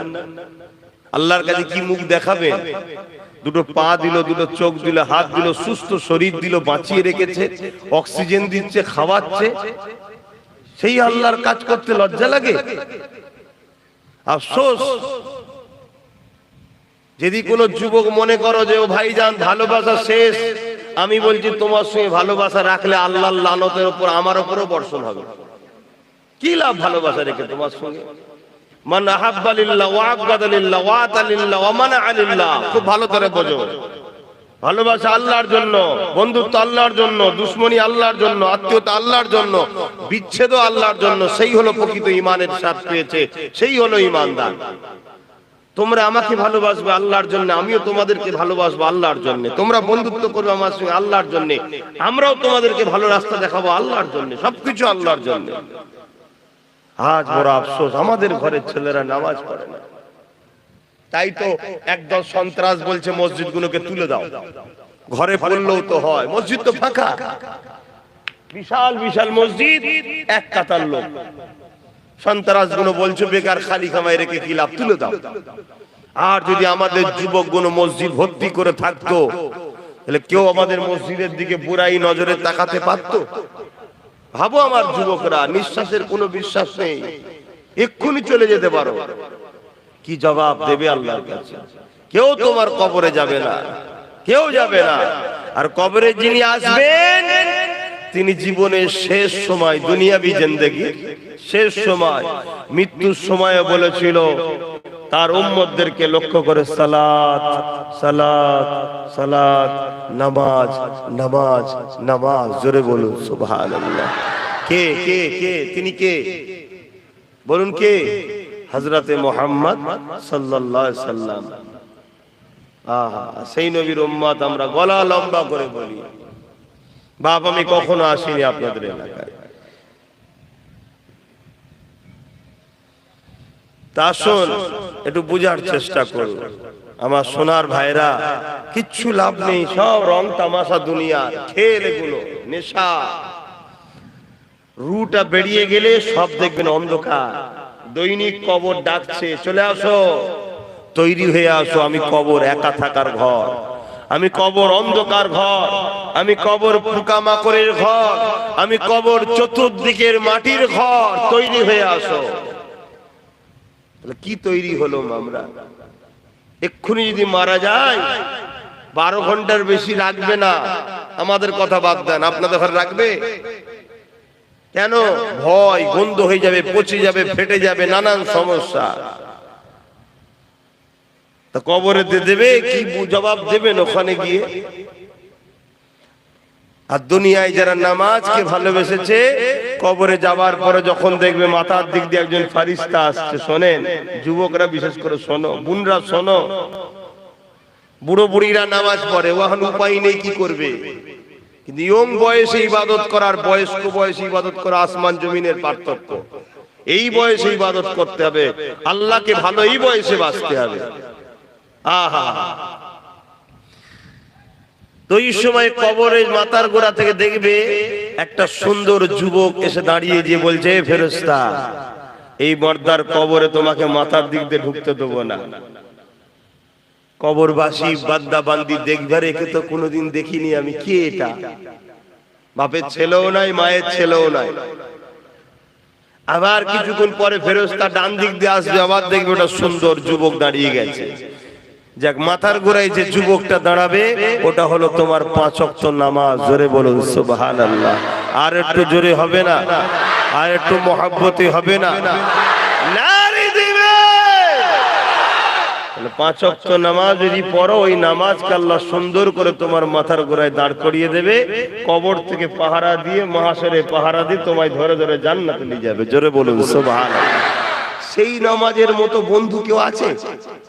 তাহলে সেই বন্ধুকে ছেড়ে দিলে, আমি দেরিয়ে দেরিয়ে দেখলাম, আমি বললাম, এই যা নামাজ পড়বি, যা নামাজ পড়ে বস, আমি যাচ্ছি। অনেক ছেলে দাঁড়িয়ে ছিল, নামাজ পড়ার কথা শোনেই নেই, কি ওয়াজ করবো? তোমরা যদি আমাদের কথা না শোনো, তা তোমাদের কাছে এসে কি বেকার দরকার? আমার কথা কষ্ট নিচ্ছেন? আমার বাপ এসেছে, আমার দাদু এসছে, আমার পদ দাদু এসছে, যুগ যুগ ধরে আসছে দিনে দাওয়াত দিতে, তোমরা দিয়ে শুনবে না তো কি হবে? ভালো বুঝার চেষ্টা করো বাপ ভাইরা, কিচ্ছু অন্ধকার সব হয়ে যাবে নিঃশ্বাস ফিরিয়ে গেলে। আহা, আখিরাত বড় কঠিন জায়গা। আল্লাহ নবী জানিয়ে দিলেন, বাবারা বেশি বেশি করে কিয়ামতের জন্য চিন্তা করো বাবা। সাহাবা হুজুররা বলেন, ইয়া রাসূলুল্লাহ, হাবিবাল্লাহ, হুজুর আপনি কিয়ামতের জন্য বারবার কেন বলেন? কিয়ামত হবে তো নাকি? কবে হবে? আমার দাদুকে কেউ দেখেছেন? ছোট হুজুর পীর কেবলাকে কিয়ামতের কথা বলতো তো। আমার বাপও এসে বলে কিয়ামতের কথা, আমিও বলছি, তার বাপ বলেছে, তার বাপ বলেছে। এসব মৌলী সাহেবদের বানানো না? হবে? আল্লাহর কোরআন জানায়, ইযা ওয়াকাতিল ওয়াকিয়া লাইসা লিওয়াকাতিহা কাযিবা। এটা এমন একটা ঘটনা যেটা অবশ্যই ঘটবে, যার মধ্যে কোনো মিথ্যা নাই। কোরআন যখন বলেছে কিয়ামত হবে, অবশ্যই হবে। কেন? কোরআন এমন একটা কিতাব পৃথিবীর জমিনে, জালিকাল কিতাব লা রাইবা ফি। কোরআন চ্যালেঞ্জ দিয়ে দিয়েছে, পড়বি পরে, মানবি পরে, আগে বিশ্বাস করলে সেই কোরআন, যার মধ্যে ভুল তো দূরের কথা, কোনো সন্দেহ নাই। সেই কোরআন যুগে যুগে এই মানুষ জাতিকে বাঁচাবার জন্য মহান স্রষ্টা দুটো করে জিনিস পাঠিয়েছে, একটা কিতাব আর একটা হলো কিতাব বোঝানোর জন্য নবী রাসূল পয়গম্বর পথ প্রদর্শক আওতার মেসেঞ্জার। 104টে কিতাব, কটা একটু শিখে নাও, কটা মুখ দিয়ে বলো। তার মধ্যে 100টা হলো চটি ছোট কিতাব আর 4টে হলো বড়, তাওরাত, জাবুর, ইনজিল আর কোরআন শরীফ।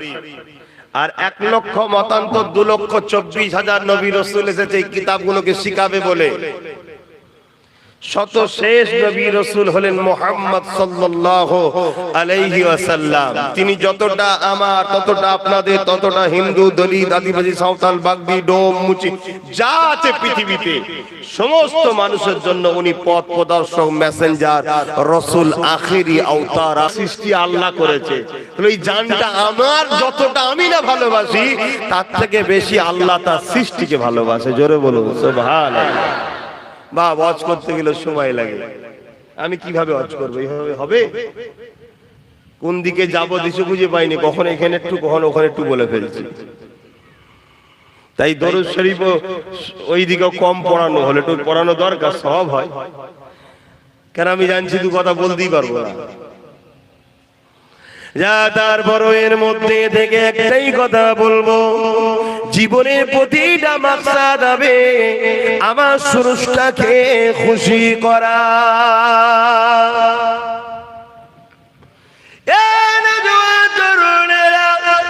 অবশ্যই বাবা আপন, কিন্তু আল্লাহ থেকে আগে নয়। অবশ্যই পীর মুর্শিদ আপন, কিন্তু আল্লাহ থেকে আগে নয়।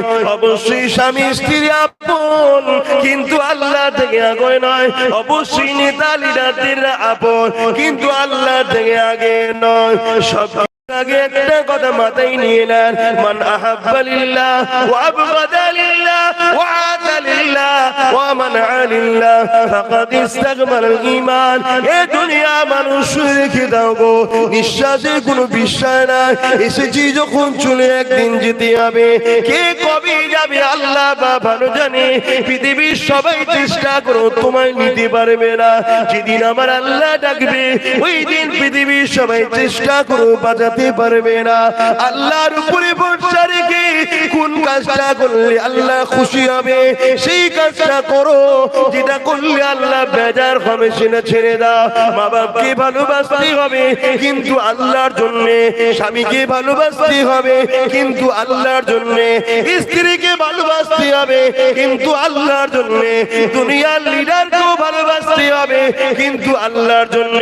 যদি তোমার মা বাপ তোমাকে ইসলাম বিরোধী কথা বলে ওই কথা তোমাকে মানা যাবে না, কেননা মা বাপ আগে নয় আল্লাহ আগে।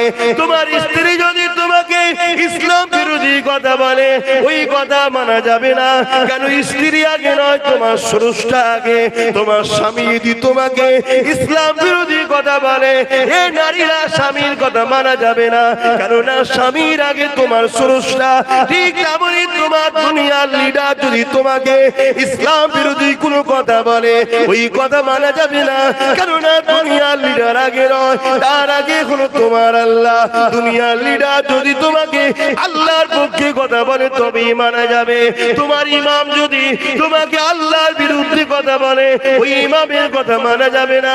তোমার পীর যদি আল্লাহর বিরোধী কথা বলে ওই পীরের কথা মানা যাবে না, কারণ আমরা মুর্শিদকে মানবো আল্লাহকে পাওয়ার জন্য, আল্লাহকে মানবো মুর্শিদ পাওয়ার জন্য নয়। মুর্শিদকে ধরবো আল্লাহকে পাওয়ার জন্য, মুর্শিদকে ভালোবাসবো আল্লাহর জন্য, আল্লাহকে ভালোবাসবো মুর্শিদের জন্য নয়। এই যুবকেরা তাই বলে দিয়ে যায় ইমানটা ঠিক করে না, যদিও চলতে গিয়ে গুনাহ হয়ে যায়। ইমান যদি থাকে আদাব খেটে খেটে খেটে খেটে একদিন না একদিন ইমানের জন্য আল্লাহ পাকে জান্নাতটা পেয়ে যাবে। আর ইমান যদি না থাকে সব বরবাদ। দাড়ি তোমায় নাজাত দেবে না, টুপি তোমায় নাজাত দেবে না, হজ তোমায় নাজাত দেবে না। এগুলো তোমার মাকামকে বাড়ায় যদি ইমানদার হও। ইমানদারের মুখের দাড়ি থাকলে মাকাম বাড়লো, ইমানদারের মুখের মাথায় টুপি আছে মাকাম বাড়লো, ইমানদার নাই পরায়ণ মাকাম বাড়লো। ইমান নেই তো কিচ্ছু নেই। আর ঈমান কি? রাসূলকে বলো, আমার সাথে বলো, রাসূলকে জানের থেকেও বেশি ভালোবেসে আদবের সাথে মেনে নিবার নাম হলো ঈমান। আমার কথা মানতে পারছেন তো নাকি? হ্যাঁ, আল্লাহ পাক বলে দিয়েছে আমার হাবিবকে ধর। তোরা আমার সম্বন্ধে বেশি চিন্তা করলে মাথার ফিউজ আউট হয়ে যাবে। কথা বুঝাস? তোরা আমার হাবিবকে ধর, ওইটাকে আমি পাঠিয়েছি, উনি যা বলবে মেনে নে। কোরআন বলছে, আগেই বললাম না? হাফেজ সাহেব, মা আতাকুমুর রাসূল ফাখুযুহু ওয়া মা নাহাকুম আনহু ফান্তাহু। রাসূল যা আদেশ করেছে মেনে নাও, আছে তো কোরআনে? নবী যা নিষেধ করেছে ছেড়ে দাও। আল্লাহর নবী মদ খেতে বলেছে, মাতালকে সাপোর্ট করতে বলেছে। আল্লাহর নবী সুদ খেতে বলেছে, সুদকে সাপোর্ট করতে বলেছে।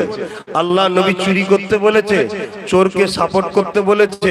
আল্লাহর নবী মানুষের উপর জুলুম করতে বলেছে, জুলুমকে সাপোর্ট করতে বলেছে। কিন্তু আমরা তো সব করে বসে আছি বাবা। অন্যায় করার অন্যায়কারীকে সাপোর্ট করা এক না আলাদা? জোরে বলো। এখন আপনি একটা কুকুর পুষেছেন বা ময়াল সাপ পুষেছেন, আপনি তাকে খাইয়ে দাইয়ে সহযোগিতা করে মোটা সুটা করেছেন। সে এখন পাড়া দুটো লোককে ধরে পুরো গিলে খেলিয়েছে।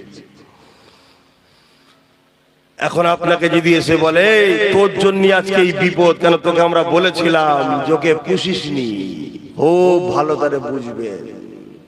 বুঝতে পারছেন? বোঝেন। যদি না বোঝেন তো কোদালে যখন মাটিতে পুঁতে দেবে তখন বুঝিয়ে দেবে কোন ফেরেশতা এসে, কালার কানা শুধু পিটবে। প্রথমে এসে মারবে, যখন এত চিৎকাবে বান্দা বান্দি, ওর দেখে ময়া লেগে গেছে। ও আল্লাহ, এ এত কষ্ট হচ্ছে দেখে ময়া লেগে গেছে। আল্লাহ চোখে অন্ধ করে দেবে, আর দেখতে পায় না। তারপর কানে চিৎকার শুনছে তো, বলছো আল্লাহ এর আওয়াজ শুনতে পাচ্ছি। আল্লাহ কানেও কালা করে দেবে, এবার পিটিয়ে যাবে, কিয়ামত পর্যন্ত পিটবে। একবার করে মারবে 70 গজ। কথা বুঝে আসছে? নিচেই চলে যাবে, আবার টেনে তুলে নিয়ে আসবে, আবার মারবে, যেখানে শেষ নেই। এই আমরা মৌলী সাহেবরা গল্প করছি নাকি?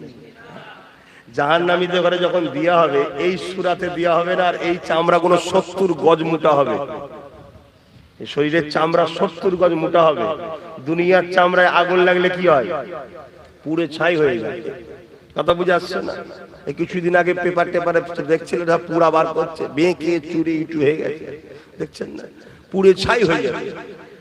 আর কিয়ামতে যখন জাহান্নামে দেবে, ও আগুন লেগেই যাবে। শুধু যেমন সেই চর্বি, কখনো দেখেছেন শিক কাবাব করেছেন? কাবাব কুরবানির সময় কাবাব টাবাব করেন কি গো হাজী সাহেব, খেয়েছেন? ওই কাবাবে সে দেবেন একটা চর্বি থাকে, তলা থেকে টপ টপ করে পানি পড়ছে, ও কিন্তু সহজে গলছে না। তা আগুন লেগেই যাবে, রস বেরিয়ে যাবে, চামড়া কিন্তু পুড়াবে না। মানে কষ্ট হবে, শেষ হবে না কিয়ামত। তাই বুঝে নাও। এখন পাড়ার লোকেরা বলছে, তোকে বলেছিলাম এ সাপ পুষবি নি, এ সাপ কিন্তু বড় হলে ক্ষতি করবে। তুই দুধ কলা খাইয়ে তাকে আদর করিয়ে বড় করলি, ও তো পাড়া দুটো লোককে খেয়ে ফেলেছে, এবার কি হবে? বলছে আমি কি খেয়েছি? সাপ তো খেয়েছে। বলছে তুই তো পুষে বড় করেছিস। তো মার বাড়িওয়ালার হবে না? হবে? হ্যাঁ, বুঝতে পারছেন? তাহলে কেউ যদি জুলুম করে সে শুধু মার খাবে না, আমরাও জালিমকে সাথ দিয়েছি, আমাদেরও পেঁদানি খেতে হবে। তাঁরা হয়েছে কোথায়? সব বুঝবে আল্লাহ।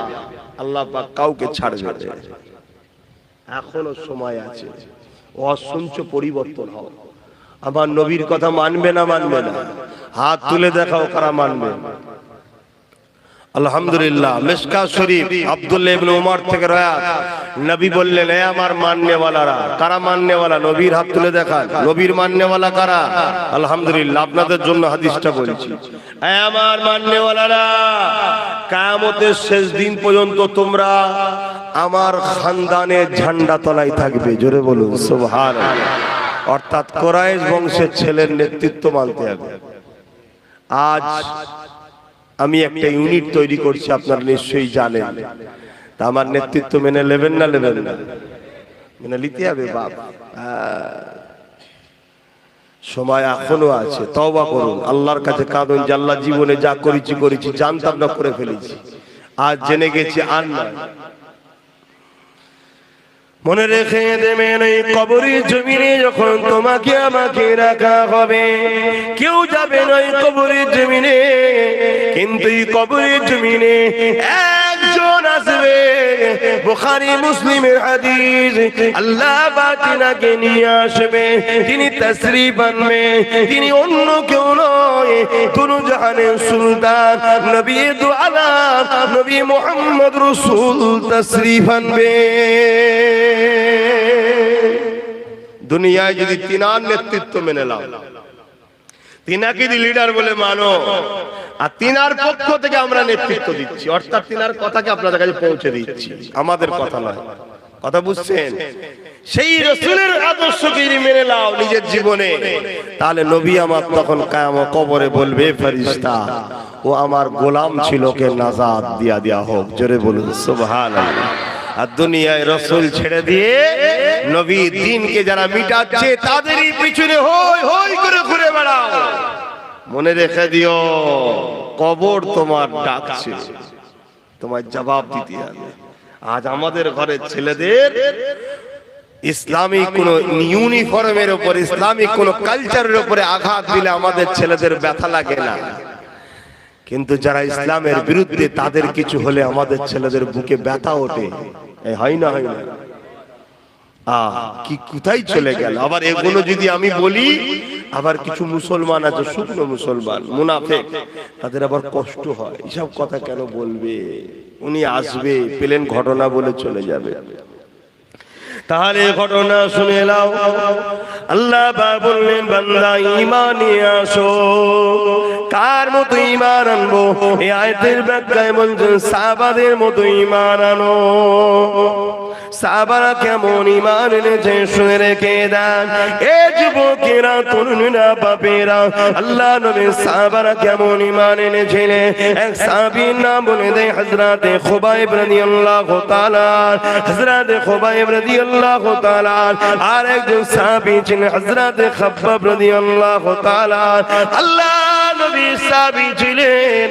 হযরত ওমর ফারুক যখন সিংহাসনে বসলেন, অর্ধ পৃথিবীর রাজত্ব যখন চালাতে লাগলেন, আমিরুল মুমিনিন খলিফাতুল মুসলিমিন যখন হলেন, এ যুবকেরা পাবে হযরত খাব্বাব রাদিয়াল্লাহু তাআলা আনকে আল্লাহ নবীর সাহাবী হযরত ওমর বলেছিলেন, এ নবীর সাহাবী, শুনেছিলাম তোমার উপরে অনেক জুলুম অত্যাচার হয়েছিল, একটু খানিক আমাকে বলো কি জুলুম অত্যাচার হয়েছিল? হযরত খাব্বাব রাদিয়াল্লাহু তাআলা নিজের কোমরের কাপড়টাকে সরিয়ে দিলেন। এ যুবকেরা, তরুণীরা, বাপেরা, তোমার আমার কোমরে গোশত রয়েছে সৌন্দর্যের জন্য। আল্লাহ নবীর ওই সাহাবীর কোমরটা পুরো প্লেন ছিল, গোশত ছিল না। আল্লাহ নবীর সাহাবী হযরত ওমর দেখে বলতে লাগলে, ভাই খাব্বাব, এই রকম কোমর তো আল্লাহ জমিনে কারো দেখিনি, কি ব্যাপার আল্লাহ তোমাকে এই রকম বানালো? হযরত খাব্বাব বলতে লেগেছে, ও ভাই হযরত ওমর, আল্লাহ আমাকে সুন্দর কোমর দিয়েছিল, কিন্তু আমি নবীর পক্ষে যাওয়ার জন্য, নবীর দল করার জন্য, ন্যায়ের পক্ষে, সত্যের পক্ষে, মানবতার পক্ষে, ইনসাফের পক্ষে, মানব বন্ধনের পক্ষে, ভ্রাতৃত্বের পক্ষে, সত্যের পক্ষে থাকার জন্য তৎকালীন লিডার আবু যর উতবা সাইবাইরা আমাকে জুলুম করেছিল। আমাকে বলেছিল, মুহাম্মাদের দল ছেড়ে দে, আমাদের দলে চলে আয়, মুহাম্মাদের দল ছেড়ে দে, আমাদের দলে চলে আয়, না হয় তোর উপরে জুলুম হবে, অত্যাচার হবে। ও ভাইরা তোমার, আমি বলে দিয়েছিলাম জান দিয়ে দেবো, তথাপিও নাই সত্য ছাড়বো না। আজও তোমাদেরকে বলা হয়, কি বলা হয় না? হয় না? জুলুমের দিকে আসো, মিথ্যার দিকে আসো, অন্যায়ের দিকে আসো, সন্ত্রাসীর দিকে আসো, ফিতনার দিকে আসো, খুনের দিকে আসো, মার্ডারের দিকে আসো, চিটিংবাজির দিকে আসো, তুলাবাজির দিকে আসো, বলা হয় না? হয় না? আর বলতে লাগে না, আপনাদের ঘরে এখন এক মুঠো বিরিয়ানি দিলেই চলে যাবে, বেশি খরচ করতে লাগে না। আমার তরুণেরা, হযরত খাব্বাব রাদিয়াল্লাহু তাআলা হুজুর আমার কাঁদে আর বলে, ভাই উমর, আমি যখন তাদের কথা মানিনি, এই জন্যই তারা আগুন তৈরি করেছিল। ওই আগুনের লাকড়ি তৈরি করে ওই আগুনের উপরে আমাকে হাত পা বেঁধে বসিয়ে দেওয়া হতো। ওই আগুন পুড়ে পুড়ে পুড়ে পুড়ে আমার কোমরের গোস্তগুলোকে পুড়াতে লাগতো। আগুন কোমরের গোস্তগুলো থেকে রস বাহির হতো, আগুনটা নিভিয়ে যেত, আবার সাইডে বসিয়ে আবার আগুন তৈরি করতো, আবার বসিয়ে দিত। এইভাবে পোড়াতে পোড়াতে পোড়াতে পোড়াতে পোড়াতে আমার কোমরের গোস্তগুলো আগুনে সব খেয়ে ফেলেছে। ভাই ওমর রে, আবার মুখে লটকে গরম করে ছেঁকা দেওয়া হতো আর বলতো, মুহাম্মদকে ডাকবি না, আল্লাহকে ডাকবি না। এ যুবকেরা, তরুণীরা, আপনারা তাদের মতো ঈমান আনতে হবে। কোরআন বলছে আমাদের ঈমান কোথায় রয়েছে দেখো। এ যুবকেরা, তরুণীরা, বাপেরা, আজ আমরা তাদের মতো ঈমান আনতে পেরেছি কি ভাবো? নাই নাজাত পাবেন না, আখিরাতটা বড় কঠিন হবে। কি ভাবছেন, কি করছেন আমি জানি না। যদি কারো মনে হয় যখন হবে তখন দেখবো, কি দেখবে যুবক? চুলের থেকে সরু, হিরের থেকে ধার, একটা রাস্তার উপর দিয়ে যেতে হবে, পুলের উপর দিয়ে। পুলের ওই দিকটা যে জান্নাত, তলায় আছে জাহান্নাম। আল্লাহ বলবে, যারা জান্নাতে যেতে চাও যাও। ওই পুল আখিরি পয়গম্বর হয়ে এসেছেন, জোরে বলুন সুবহানাল্লাহ। এবং কোরআন শরীফ হলো সর্বকালের সর্বশ্রেষ্ঠ আখিরি আসমানি চূড়ান্ত ফয়সালার গ্রন্থ আল কোরআন শরীফ, জোরে বলুন সুবহানাল্লাহ। সেই কোরআন বলছে কিয়ামত হবে, অতএব হবে। কবে হবে আল্লাহ আল্লাহর রাসূল ভালো জানে। তবে মুহররমের 10 তারিখ কিছু কিছু নমুনা রাসূল বলেছেন, যেমন জুম্মার দিন হবে, এগুলো দিয়ে গেছে। তবে আলামত রাসূল যে 70টা বলেছে কিয়ামতের, তার মধ্যে 65টা আলামত ঘটে গেছে। 2023 এর মধ্যে আরো 2-3টে ঘটে যাবে। কথা বুঝে আসে ইনশাআল্লাহ। 2023টা পৃথিবীর মানুষের কাছে বড় একটা বিপদের বছর হবে। অনেক কিছু ঘটবে 2023-এ। বেশিরভাগ কিতাব এবং যা ভবিষ্যৎবাণী আমার দয়ার নবী করে গেছেন, তা থেকে যতটা আমাদেরকে আল্লাহ শিখিয়েছে সেই অনুযায়ী। আর মুহাম্মদ রাসূল যা বলেছে, একটা কথা চুল পরিমাণ লড়ে না, হুবহুব হয়। জোরে বলুন সুবহানাল্লাহ। কেন হয়? মুহাম্মদ রাসূলকে তিনি বলতে বলেছেন যিনি করেন, অর্থাৎ মহান স্রষ্টা আল্লাহ শিখিয়েছেন। জোরে বলুন সুবহানাল্লাহ। সেই নবী আবার জানিয়েছেন কিয়ামত অবশ্যই হবে। কিয়ামতের দিনটা কত কঠিন দিন হবে। আল্লাহ নবী সাহাবাদেরকে জানালেন, মাথার এক বিগদা ইখতিলাফাত পরে আল্লাহ পাক এই সূর্যকে নামিয়ে দেবে। এই সূর্যের বর্তমান 1 গুণ তাপ রয়েছে, সেদিন 12 গুণ তাপ বেড়ে যাবে। এখন লক্ষ কোটি মাইল দূরে সূর্য রয়েছে, সেদিন মাথার এক বিগদা ইখতিলাফ, এক হাত উপরে সূর্যকে নামিয়ে দেবে। মাথার খিনগুলো নাক দিয়ে গুনে গুনে ঝরে ঝরে পড়তে লাগবে। ওই কিয়ামতের দিনটা এত কঠিন দিন হবে। এ যুবকেরা, বোনেরা, শুনে খেয়ে দাও। ওই দিন দেখা যাবে, নবী আমার জানান, এমন বাপ পাওয়া যাবে নিজের ছেলেকে জমিনে শুইয়ে দে, তার বুকের উপরে পা দিয়ে দাঁড়িয়ে যাবে। এমনও ছেলে পাওয়া যাবে নিজের বাপকে জমিনের উপরে শুইয়ে দে, তার বুকের উপরে পা দিয়ে দাঁড়িয়ে যাবে। এমনও মেয়ে পাওয়া যাবে নিজের মাকে জমিনে শুইয়ে দে, তার বুকের উপরে পা দিয়ে দাঁড়িয়ে যাবে। এমনও মা পাওয়া যাবে, এমনও মেয়ে পাওয়া যাবে নিজের মাকে জমিনে শুইয়ে দে, তার বুকের উপরে পা দিয়ে দাঁড়িয়ে যাবে। সাহাবা হুজুররা বলেছিলেন, ইয়া রাসূলুল্লাহ, হাবিবাল্লাহ, এই রকমটা কেন হবে? নবী আমার বলেছিলেন, লোহাকে আগুনে দিলে পুড়ে যেমন লাল হয়ে যায়, ওই সূর্যের তাপে জমিনটা লাল হয়ে যাবে। জমিনের উপরে মানুষ দাঁড়াতে পারবে না। যার উপরে যার জোর চলবে, জোর করে জমিনে শুয়ে তার বুকের উপরে পা দিয়ে দাঁড়িয়ে যাবে। এ যুবকেরা, নামাজ কাজা করে দিলে ইচ্ছা করে ওই দিনে তোমার আমার কি দশা হবে? ভয় লাগে না সে আল্লাহকে? দেখো, আমারও যুবক বয়স, জানি ভুল হয়, এই বয়সে একটু ভুল হয়, কিন্তু এত গাফলতি তো ভালো নয়। আমার খুব খারাপ লাগলো দেখে। একটা লোক কাজে আছে, নাচারে কাজা হয়েছে, ঘুমিয়ে পড়েছে, ঘুম ভাঙে না, কাজা হয়ে গেছে। গাড়িতে সফরে ছিল, পরিস্থিতি নাই পড়া, কাজা হয়ে গেছে। পরে কাজা পড়ে নেওয়া উচিত, কিন্তু ইচ্ছা করে করে আমরা ভুল করছি। পরিবর্তন হয়ে যাও আল্লাহর রাস্তে, কেননা দুনিয়ার সমস্ত বাচ্চাদের নিয়ম কানুন চেঞ্জ করা যায়। আন্দোলনের চোটে, লড়াইয়ের চোটে, মারপিট করে সব কিছুকে প্রতিরোধ করা যায়, কিন্তু মহান স্রষ্টা রব্বুল আলামিনের নিজামকে, কানুনকে কখনো পাল্টানো যাবে না। তিনি জানিয়ে দিয়েছে, এ দুনিয়া মানুষ, আমি তোদেরকে বানিয়েছি, সুন্দর দুটো চোখ দিয়েছি, এই চোখের ঋণ তোরা শোধ করতে পারবি না, এর বিনিময়ে আমি তোদের কাছে কিছু নিই না।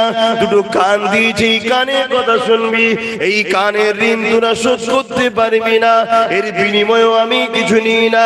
দুটো হাত দিয়েছি, হাত দিয়ে হালাল ইনকাম করবি, নিজের প্রয়োজনের কাজ করবি, গরিবদেরকে দান করবি, অসহায়ের সেবা করবি, মা বাপের খেদমত করবি, নিজের রাষ্ট্রের জন্য কাজ করবি, নিজের রাষ্ট্র সেবা করবি, নিজের রাষ্ট্রের খেদমত করবি। এ আমার বান্দা বান্দীরে, তোদের নিত্য প্রয়োজনীয় কাজ হাত দিয়ে করবি, এর ঋণ তোরা শোধ করতে পারবি না, তথাপি আমি আল্লাহ এর বিনিময়ে তোদের কাছে কিছু নিই না। আল্লাহ কিছু নিয়েছে কি গো? অসুবিধা হচ্ছে? জিজ্ঞেস করলে সারা দেবে, বেজার হচ্ছে, বকছি বলে মনে কষ্ট হচ্ছে। আমরা বকবো না তো বকবে কারা? বকার ক্ষমতা তো আমরাই রাখি, কেন? আমরা তোমার নবীর খানদানের ছেলে, আমরাই বকতে পারি তোমাদের ঘরে, অন্য কারো অধিকার নেই তোমাদের দিকে চোখ তুলে তাকাবে, ঠিক না বেটি? কিন্তু দুঃখের বিষয়, তোমরা আমাদের ঘরে ধরা দিও না বলে যারা তোমাদের জুতো বওয়ার উপযুক্ত নয়, তারা তোমাদের ঘরে এখন গলায় বেল দিয়ে ঘোরাচ্ছে। কথা বুঝে আসছে? হ্যাঁ, পৃথিবী বিখ্যাত ধনী কিন্তু কাফের, ঈমান নাই। আর সব থেকে গরিব পৃথিবীর রাস্তায় পড়ে থাকে, কিন্তু ঈমান আছে। ওই পৃথিবী বিখ্যাত ধনী ওই জুতো বড় উপযুক্ত নয়, কারণ ওর ঈমান আছে। জোরে বলুন সুবহানাল্লাহ। ঈমান এমন একটা সম্পদ, কিন্তু বাপ তোমরা তো গুরুত্ব বোঝো না। তোমরা বোঝো ঝালমুড়ি, 2000-এর নোট, এইটাই সবকিছু, এটাই বোঝো তোমরা, তাই তো নাকি? এই চোখের মূল্য কত হবে? দুটো চোখের মূল্য কত হবে দিতে পারবেন? এই যে কানে কথা শুনতে পাচ্ছেন, এর মূল্য দিতে পারবেন? দুটো হাত, দুটো পা, কিডনি, হার্ট, নিঃশ্বাস, এই করোনা কিছু কয়েক মাস আগে গেল, সব নাকি জান ধরপড় করছে, বলছেন নিঃশ্বাস নিতে পারেনি, খেচে খেচে উঠে পড়ছে ধরপড় করে। কি হলো রে বাবা? ও যে দম নিতে পারেনি, তাও মনে পড়েনি আল্লাহর কথা, যে হারে তিনি কত দয়ালু, কত সুন্দর আমায় নিঃশ্বাস টানাচ্ছে, নিঃশ্বাস বার করাচ্ছে। এ তো আল্লাহ পরীক্ষা করার জন্য দেয়। যে তকদিরওয়ালা হবে ওই ঝটকা খেয়েই পরিবর্তন হয়ে যায়, আর যে কপাল ফাটা ঝটকা খেয়েও বিহায়া হয়ে থাকে, তাকে আল্লাহ একেবারেই সাইজ করবে, কবরে নিয়ে যায়। আর যাকে দুনিয়ার বুকে হয়তো গাফিল হয়ে গেছে, ভুল করে আছে, আল্লাহ একটু ঝটকা দেয়, ওর ঘটতে এসে এই সত্যি তো ভুল করছিলাম, ও ফিরে চলে আসে। এই জন্য আল্লাহ মাঝে মাঝে ঝটকা দেয়। কথা বুঝে আসছে? বিমার হলে যদি আপনি আল্লাহকে বেশি ডাকেন, জানবেন ওই বিমারটা আপনার জন্য আল্লাহর পক্ষ থেকে রহমত। জোরে বলুন সুবহানাল্লাহ। আর বিমার হওয়ার পর দেখছেন পাগলামি বেড়েছে, জানবেন গজব হচ্ছে, শাস্তি হচ্ছে। ধন দৌলত টাকা পয়সা পাওয়ার পর আপনি দান খায়রাত করছেন, মসজিদ বানাচ্ছেন, মাদ্রাসা করছেন, গরিব ছেলে মেয়েদের বিবাহ দিচ্ছেন, আল্লাহর সৃষ্টির সেবা করছেন। অন্য ধর্মের অমুসলিম হলো যদি কেউ গরিব আপনার কাছে আসে তাকে সাহায্য করছেন, আর করছেন, হেল্প করছেন, ভালো কাজ করছেন। গান বাজনা যাত্রায় উড়ান নিয়ে ওটা করেন, ভালো রাস্তায় খরচ করছেন, জানবেন এই ধন দৌলত আপনার জন্য ভালো রহমত। আর টাকা পাওয়ার পর আপনি ফাংশনে দিচ্ছেন, যাত্রায় দিচ্ছেন, ভুল রাস্তায় দিচ্ছেন, জানবেন এই টাকা আপনার জন্য গজব, জাহান্নামে নিয়ে যাচ্ছে। ফেরাউনের মতো বাদশা কেউ হতে চান? আরে পৃথিবীর বাদশা হবেন না? কেন শখ নেই? পৃথিবীর বাদশা। একটা প্রধান হওয়ার জন্য এত মারপিট করছেন, এমএলএ হওয়ার জন্য এত মারপিট করছেন, পৃথিবীর রাজা হবেন না আপনারা? শখ নেই? না, ফেরাউনের মতো হব না। কেন? ও জাহান্নামী কাফের। ঠিক না বেটি? আমাদের ঘরে আল্লাহ যদি বাদশা করে, ফারুকে আজমের সুন্নাত অনুযায়ী করুক, বলুন আমিন। আর যদি গরিব করে, আল্লাহ হযরতে আলীর মতো যেন গরিব করে, জোরে বলুন সুবহানাল্লাহ। তাহলে আমাদের উদ্দেশ্যটা কি? দুনিয়া না আখিরাত? জোরে বলুন। তাহলে দুনিয়া ছাড়া কি আখিরাত পাওয়া যাবে? দুনিয়ার মধ্যে দিয়েই তো আপনাকে আখিরাত খুঁজতে হবে। দুনিয়ায় আপনাকে কাজ করতে হবে আখিরাতের কাজগুলো। আপনি একটা অফিসে চাকরি করেন, অফিসের চাকরি করছেন, আপনাকে 8 ঘন্টা সময় দেওয়া হয়, এই কাজগুলো করে দিলে তারপর আপনাকে মাইনেটা দেওয়া হবে। আপনি যে 8 ঘন্টা কাজ কাম না করে বেকার কাটিয়ে দেন, মাইনে পাবেন? তা আপনাকেও দুনিয়া একটা অফিস মনে করুন। পুরো পৃথিবীটা, এই পৃথিবীতে আপনাকে আপনার মালিক আল্লাহ। এই পৃথিবীর অফিসের মালিক কে? আল্লাহ। তিনি কিছু কাজ দিয়েছেন, নামাজ, রোজা, হজ, যাকাত, দান, খায়রাত, বড়দের সম্মান করা, ছোটদেরকে স্নেহ করা, মা বাপকে ভালোবাসা, হারাম না খাওয়া, সুদ না খাওয়া, মদ না খাওয়া, জেনা না করা, ব্যভিচারী না করা, অন্যায়কে সাপোর্ট না করা, অন্যায়ের বিরোধী করা, ন্যায়ের পক্ষে থাকা। আল্লাহর কোরআন বলছে, কুনতুম খায়রা উম্মাতিন উখরিজাত লিন-নাসি তা'মুরুনা বিল মা'রুফ ওয়া তানহাউনা আনিল মুনকার। তোমরা শ্রেষ্ঠ উম্মত, তোমরা মানুষকে ভালো কাজের আদেশ দেবে, খারাপ কাজের বিরোধী করবে। ক্ষমতা থাকলে হাত দিয়ে প্রতিরোধ করো খারাপ কাজে, ক্ষমতা নেই মুখ দিয়ে প্রতিরোধ করো, ক্ষমতা নেই অন্তর থেকেও খারাপ কাজকে ঘৃণা করতে হবে। এই টোটাল জিন্দেগি তোমরা কাটিয়ে কাজ করে যখন যাবে, আল্লাহ তোমাকে পারিশ্রমিক দেবে কি? দয়ার জান্নাত ও তিনার দিদার। জোরে বলুন সুবহানাল্লাহ। আর যদি এটা করে না যাও, যেমন 8 ঘন্টা বেকার কাটিয়ে ফেলেছো, মাইনার পাবে না, ওখানেও কিছু পাবে না, কিন্তু তোমাকে নিয়ে রাখবে কোথায়? বেকার তো রাখার জায়গা নেই, নিজের জাহান্নামে নিজে পিছাই হবে। আর জাহান্নামীদের যখন পিপাসা লাগবে, কি খাওয়াবে? জাহান্নামীর পাত্রেতে রক্ত আর পুঁজ টকবক করে ফুটানো। বলুন নাউজুবিল্লাহ। এইগুলো কি মনে হয় না যে আমাদের কি হবে? আমি তো বিরাট টেনশন করি, আল্লাহ আমার কি হবে, আল্লাহ আমার কি হবে। যদি আল্লাহ বলে আপনার তোকে পছন্দ নয়, তোর নামাজ আমার ভাল লাগে না, তোর রোজা আমি লোবো না, তোর ইবাদত আমার, তোর কাজ কাম আমার পছন্দ হয় না, তো গেল তো কি গো? দুনিয়ায় অনেককে কাজ লিজে দাও না মহাজনকে, জরির কাজ হোক, কিছু জামার কাটিং এর কাজ হয়, জানেন না? মহাজন যদি বলে এ কাজটা পছন্দ হয় না, জালি যা, আমার আল্লাহর কাজ করে যদি যায়, আর আল্লাহ যদি বলে তোর নামাজে মজা ছিল না, তুই অনেকক্ষণ ধরে সেজদার জিনি দীর্ঘদিন তসবিহ পড়িনি, নামাজের সময় সারা দুনিয়া ঘুরে বেড়াতিস, কি নামাজে মনে পড়ে না? পড়ে না। হ্যাঁ? আর আল্লাহ যদি বলে আব্বাস তোর ইবাদত আমার পছন্দ নয়, আমার কি হবে? আমার বাপ বাঁচাতে পারবে? আমার মা, পৃথিবীর কেউ বাঁচাতে পারবে? কাদের ভরসায়, কি খেয়ালে, কি ঘোরে আছো আমাদের ঘরের ছেলেরা? এই জন্য জলসা দেওয়া হয়। আজ থেকে তওবা করো, আগামী যতদিন বাঁচবে, 1 দিন হোক, আর 1 বছর হোক, আর 100 বছর হোক, মাকসাদ একটাই করো, আল্লাহকে খুশি করব, নবীর হুকুম মেনে চলবো, দ্বিতীয় কোনো কিছু বুঝি না। কথা বুঝে আসছে? নবীর কথা যে বলবে তার সাথে থাকবে। ইমাম বলছে ইমামের সাথে, পীর বলছে পীরের সাথে, মুর্শিদ বলছে মুর্শিদের সাথে, মুফতি বলছে মুফতির সাথে। আকীদা ঠিক করো, কিন্তু উদ্দেশ্য একটাই হবে আল্লাহর জন্য, আল্লাহর জন্য। আর মা আতাকুমুর রাসূল ফাখুযুহু ওয়া মা নাহাকুম আনহু ফান্তাহু।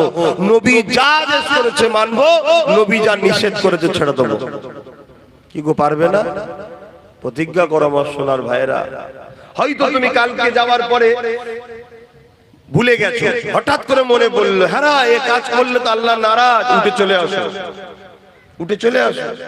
একবার যদি আল্লাহর ভয়ে কোনো পাপ কাজ থেকে ফিরে আসতে পারো, আমার আল্লাহ তোমাকে একটা নয় দুটো জান্নাত দেবে। জোরে বলুন সুবহানাল্লাহ।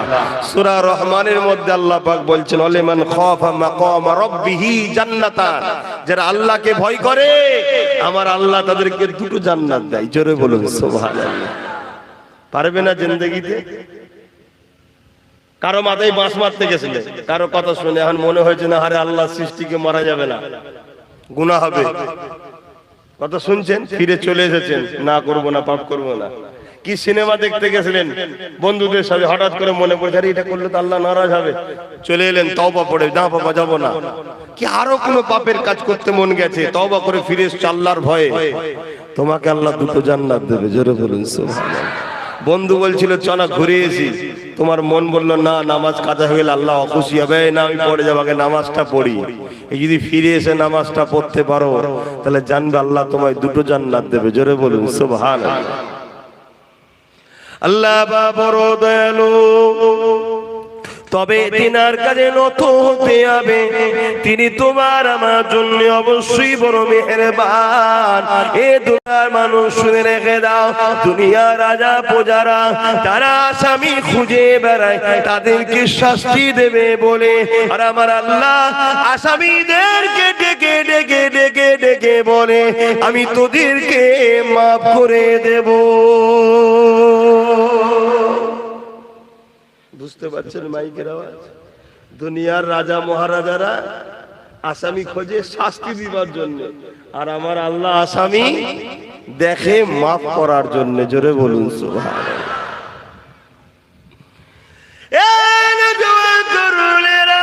কি আলোচনা করবো সংক্ষিপ্ত সময়, মনে রেখে দেবেন জীবনে কোনোদিন কাউকে খুশি দিনা করতে পারে, কখনো কারো মনে আঘাত দেবেন না, আল্লাহ সৃষ্টিকে কখনো জুলুম অত্যাচার করবেন না। আল্লাহ রাসূল জানিয়ে দিলেন লা ইয়ারহামুল্লাহু মান লা ইয়ারহামুন্নাহ, যে মানুষকে ভালোবাসে না আল্লাহ দয়া সে পাবে না। ভালোবাসার প্রকৃত রাস্তা হলো আল্লাহর জান্নাতের রাস্তা দেখানো। এই আপনাদেরকে ভালোবাসি বলে আল্লাহ জান্নাতের রাস্তা দেখায়। আল্লাহ জান্নাত পেতে গেলে সর্বপ্রথম কাজটা কি? ঈমান জানতে হবে। আমানতু বিল্লাহি ওয়া মালাইকাতিহি ওয়া কুতুবিহি ওয়া রাসূলিহি ওয়াল ইয়াউমিল আখির ওয়াল কদরি খায়রিহি ওয়া শাররিহি মিনাল্লাহি তাআলা ওয়াল বাসি বাদাল মাউত। প্রথমে ঈমান আনতে হবে। এ যুবকেরা, তরুণেরা, আমার আপনার নবী মুহাম্মদ রাসূলকে জীবনের থেকে বেশি ভালোবেসে, জীবনের সব কিছু থেকে বেশি আদর করে মেনে নিতে হবে। এই মেনে নিবার পরে তিনি যা করতে বলেছে করতে হবে, তিনি যা নিষেধ করেছে ছেড়ে দিতে হবে। এ যুবকেরা, আল্লাহ নবী জানিয়ে দিলে এ বিশ্বে মানুষেরা তোমাদের জন্য তোমাদের রব একটা আমার রোজাকে ফরজ করে দিয়েছে, একটা আমার রোজাকে রাখতে বলেছে। আল্লাহর কোরআনও আমাদেরকে জানিয়ে দিয়েছে রোজাদারের জন্য রোজা রাখা ফরজ হয়ে গেছে। এবং এই রোজা এমন একটা নিয়ামত, as-sawmuli wa ana sibiyadia, আমার আল্লাহ জানিয়ে দিলেন রোজাদারদের জন্য সবথেকে বড় খুশির খবর এটা। আল্লাহ বলছে রোজা হলো আমার খাস ইবাদত, আর আমি আল্লাহ কুদরতি হাতে রোজাদারকে পুরস্কার নিজে দেব। আর দুদিন পর রোজা, তো তাই তো নাকি? রোজা নিয়ে বলি সংক্ষেপ সময়, আর কি বলবো। রোজা রাখেন আপনাদের ঘরের ছেলেরা সব? হ্যাঁ, যুবকরা রাখে তো, বোনেরা? আর না বাপ মা বলে এই বয়সে রাখিনি রে, রোগা হয়ে যাবি, এটা বলে নাকি?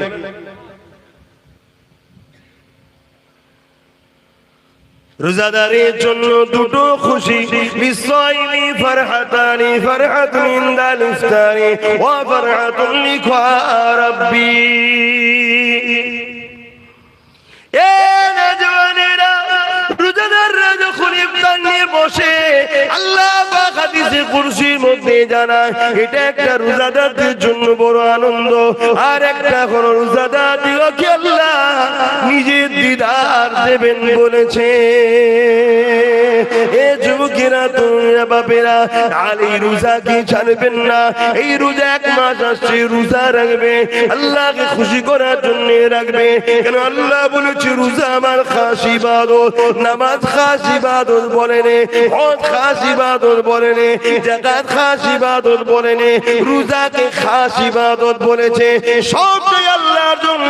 তবে রোজাটা কেন খাস বলেছে?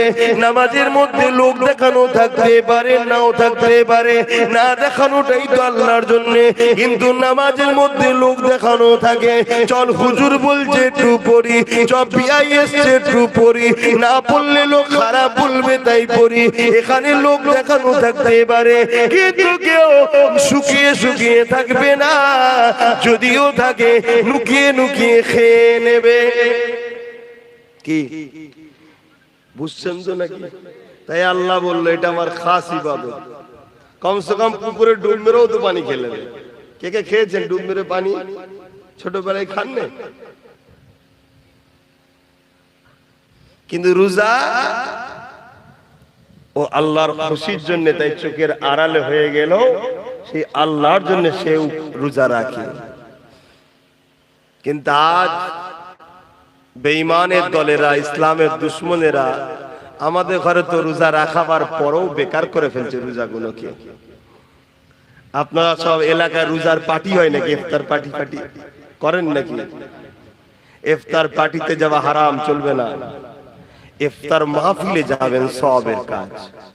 ইফতার মাহফিলের নেতৃত্ব দেয় উলামা হযরতরা, আর ইফতার পার্টির নেতৃত্ব দেয় ফাসিক, ফাজিল, হারামখোর, বেরোজাদাররা। কথা বুঝছেন না? বোঝেন না? কত পার্থক্য বুঝলেন? ইফতার মাহফিল হলে যাবেন, ইফতার মাহফিলে আলেমরা থাকে, তারা নেতৃত্ব দেয়।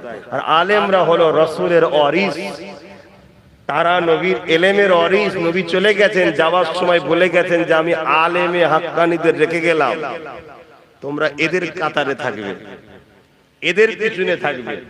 আর এখন তো আলেমরা বাপ কিছুই বলতে পারে না। এটা আলেমদের দোষ অবশ্য, সবাই নয়, কিছু কিছু আলেম আছে এখনো বলে। কেন? তারা বিক্রি হয়নি, তারা নিজেদের গলায় এখনো মোহাম্মদ রসুলের বেল্ট পরিয়ে রেখেছে, তাই তাদেরকে কেউ টানতে পারে না। কিন্তু বেশিরভাগ উলামারা এখন কথা বলতে পারে না। কথা বুঝে আসছে? এই ইফতার মাহফিল হলে যাবে। তবে আমার যিনি মসলা শোনেন বা আমাকে জিজ্ঞেস করেন আপনি কি করেন, সবথেকে উত্তম হলো এটা, সারাদিন রোজা রেখেছি যে আল্লাহর খুশির জন্য, সেই আল্লাহ আমাকে যা খুশি করে রুজি দিয়েছে হালাল, ওই রুজি থেকেই আমি ইফতার করব। আমি অন্য কারো পয়সা করতে রাজি না। অনেক জায়গায় আমাকে জোর করে রোজার মাসে নিয়ে যাবে বলে, আমি কোনো জায়গায় যেতে চাই না। এবার আমি একটা ইউনিট চালাই, একটা দল চালাই, আপনারা জানেন কি জানি না, ফুরফুরা শরীফ আহলে সুন্নাত ওয়াল জামাত বলে একটা অরাজনৈতিক সংগঠন চালায়। ওই সংগঠনের ব্যানারে কিছু ইফতার মাহফিল হয়। এবার আমাকে বলে হুজুর আপনি আসেন, দু কথা বলে দোয়া করেন। এবার সেখানে যদিও যায় আমি ইফতার বেঁধে নিয়ে যাই। তারা বলে কোনো চিন্তা নেই, আমি চিন্তার কোনো কারণে সতর্ক হতে হয়। আমি রোজা রেখেছি, আমি আমার পয়সা দিয়ে বাবা ইফতার করবো, সারাদিন রোজা রেখার পরের পয়সা ইফতার করবো, ঠিক মন খুশি হয় না। আপনারাও করবেন। তাতে যদি আল্লাহ আপনাকে শুধু চিনি দিয়া শরবত খাওয়ায়, অতি খুশি আলহামদুলিল্লাহ বলেন যে আমার আল্লাহ আমার জন্য যেটা ভালো সেটা করেছে। তুমি তোমার নয়, তুমিও তোমার আল্লাহ। কোনটা তোমার বলো তো? এই কোনটা তোমার আছে নাকি? তোমার আল্লাহ, আমার আল্লাহ যদি আমাকে দুদিন শুকিয়ে রাখে, তাহলে আমি আমাকে শুকিয়ে রাখছি না, আল্লাহ তার সৃষ্টিকে শুকিয়ে রেখেছে। তা আল্লাহ যদি তার সৃষ্টিকে শুকিয়ে রেখে খুশি হয়, তা আমার মাথায় এত ব্যস্ত হয় কেন, এত বিপদ চেপে হয় কেন, এত টেনশন আমরা হই কেন? নিজেকে কুরবান করে দাও আল্লাহর কাছে। আমি আবার কি? আমি বলে কিছু নেই, সবই আল্লাহ। এ চোখ আমার নয়, আল্লাহর সৃষ্টি। এ কান আমার নয়, আল্লাহর সৃষ্টি। এ হাত আমার নয়, আল্লাহর সৃষ্টি। এ পা আমার নয়, আল্লাহর সৃষ্টি। এ জবানে কথা আমার নয়, আল্লাহ দিয়েছেন ব্যবহার করতে, তাই করতে পাচ্ছি। কোনটা আমি তৈরি করিনি বাপ। তাহলে আমার খিদে লাগলে আমার আত্মা যে রূহ জান কষ্ট পায়, ওই জানটাকে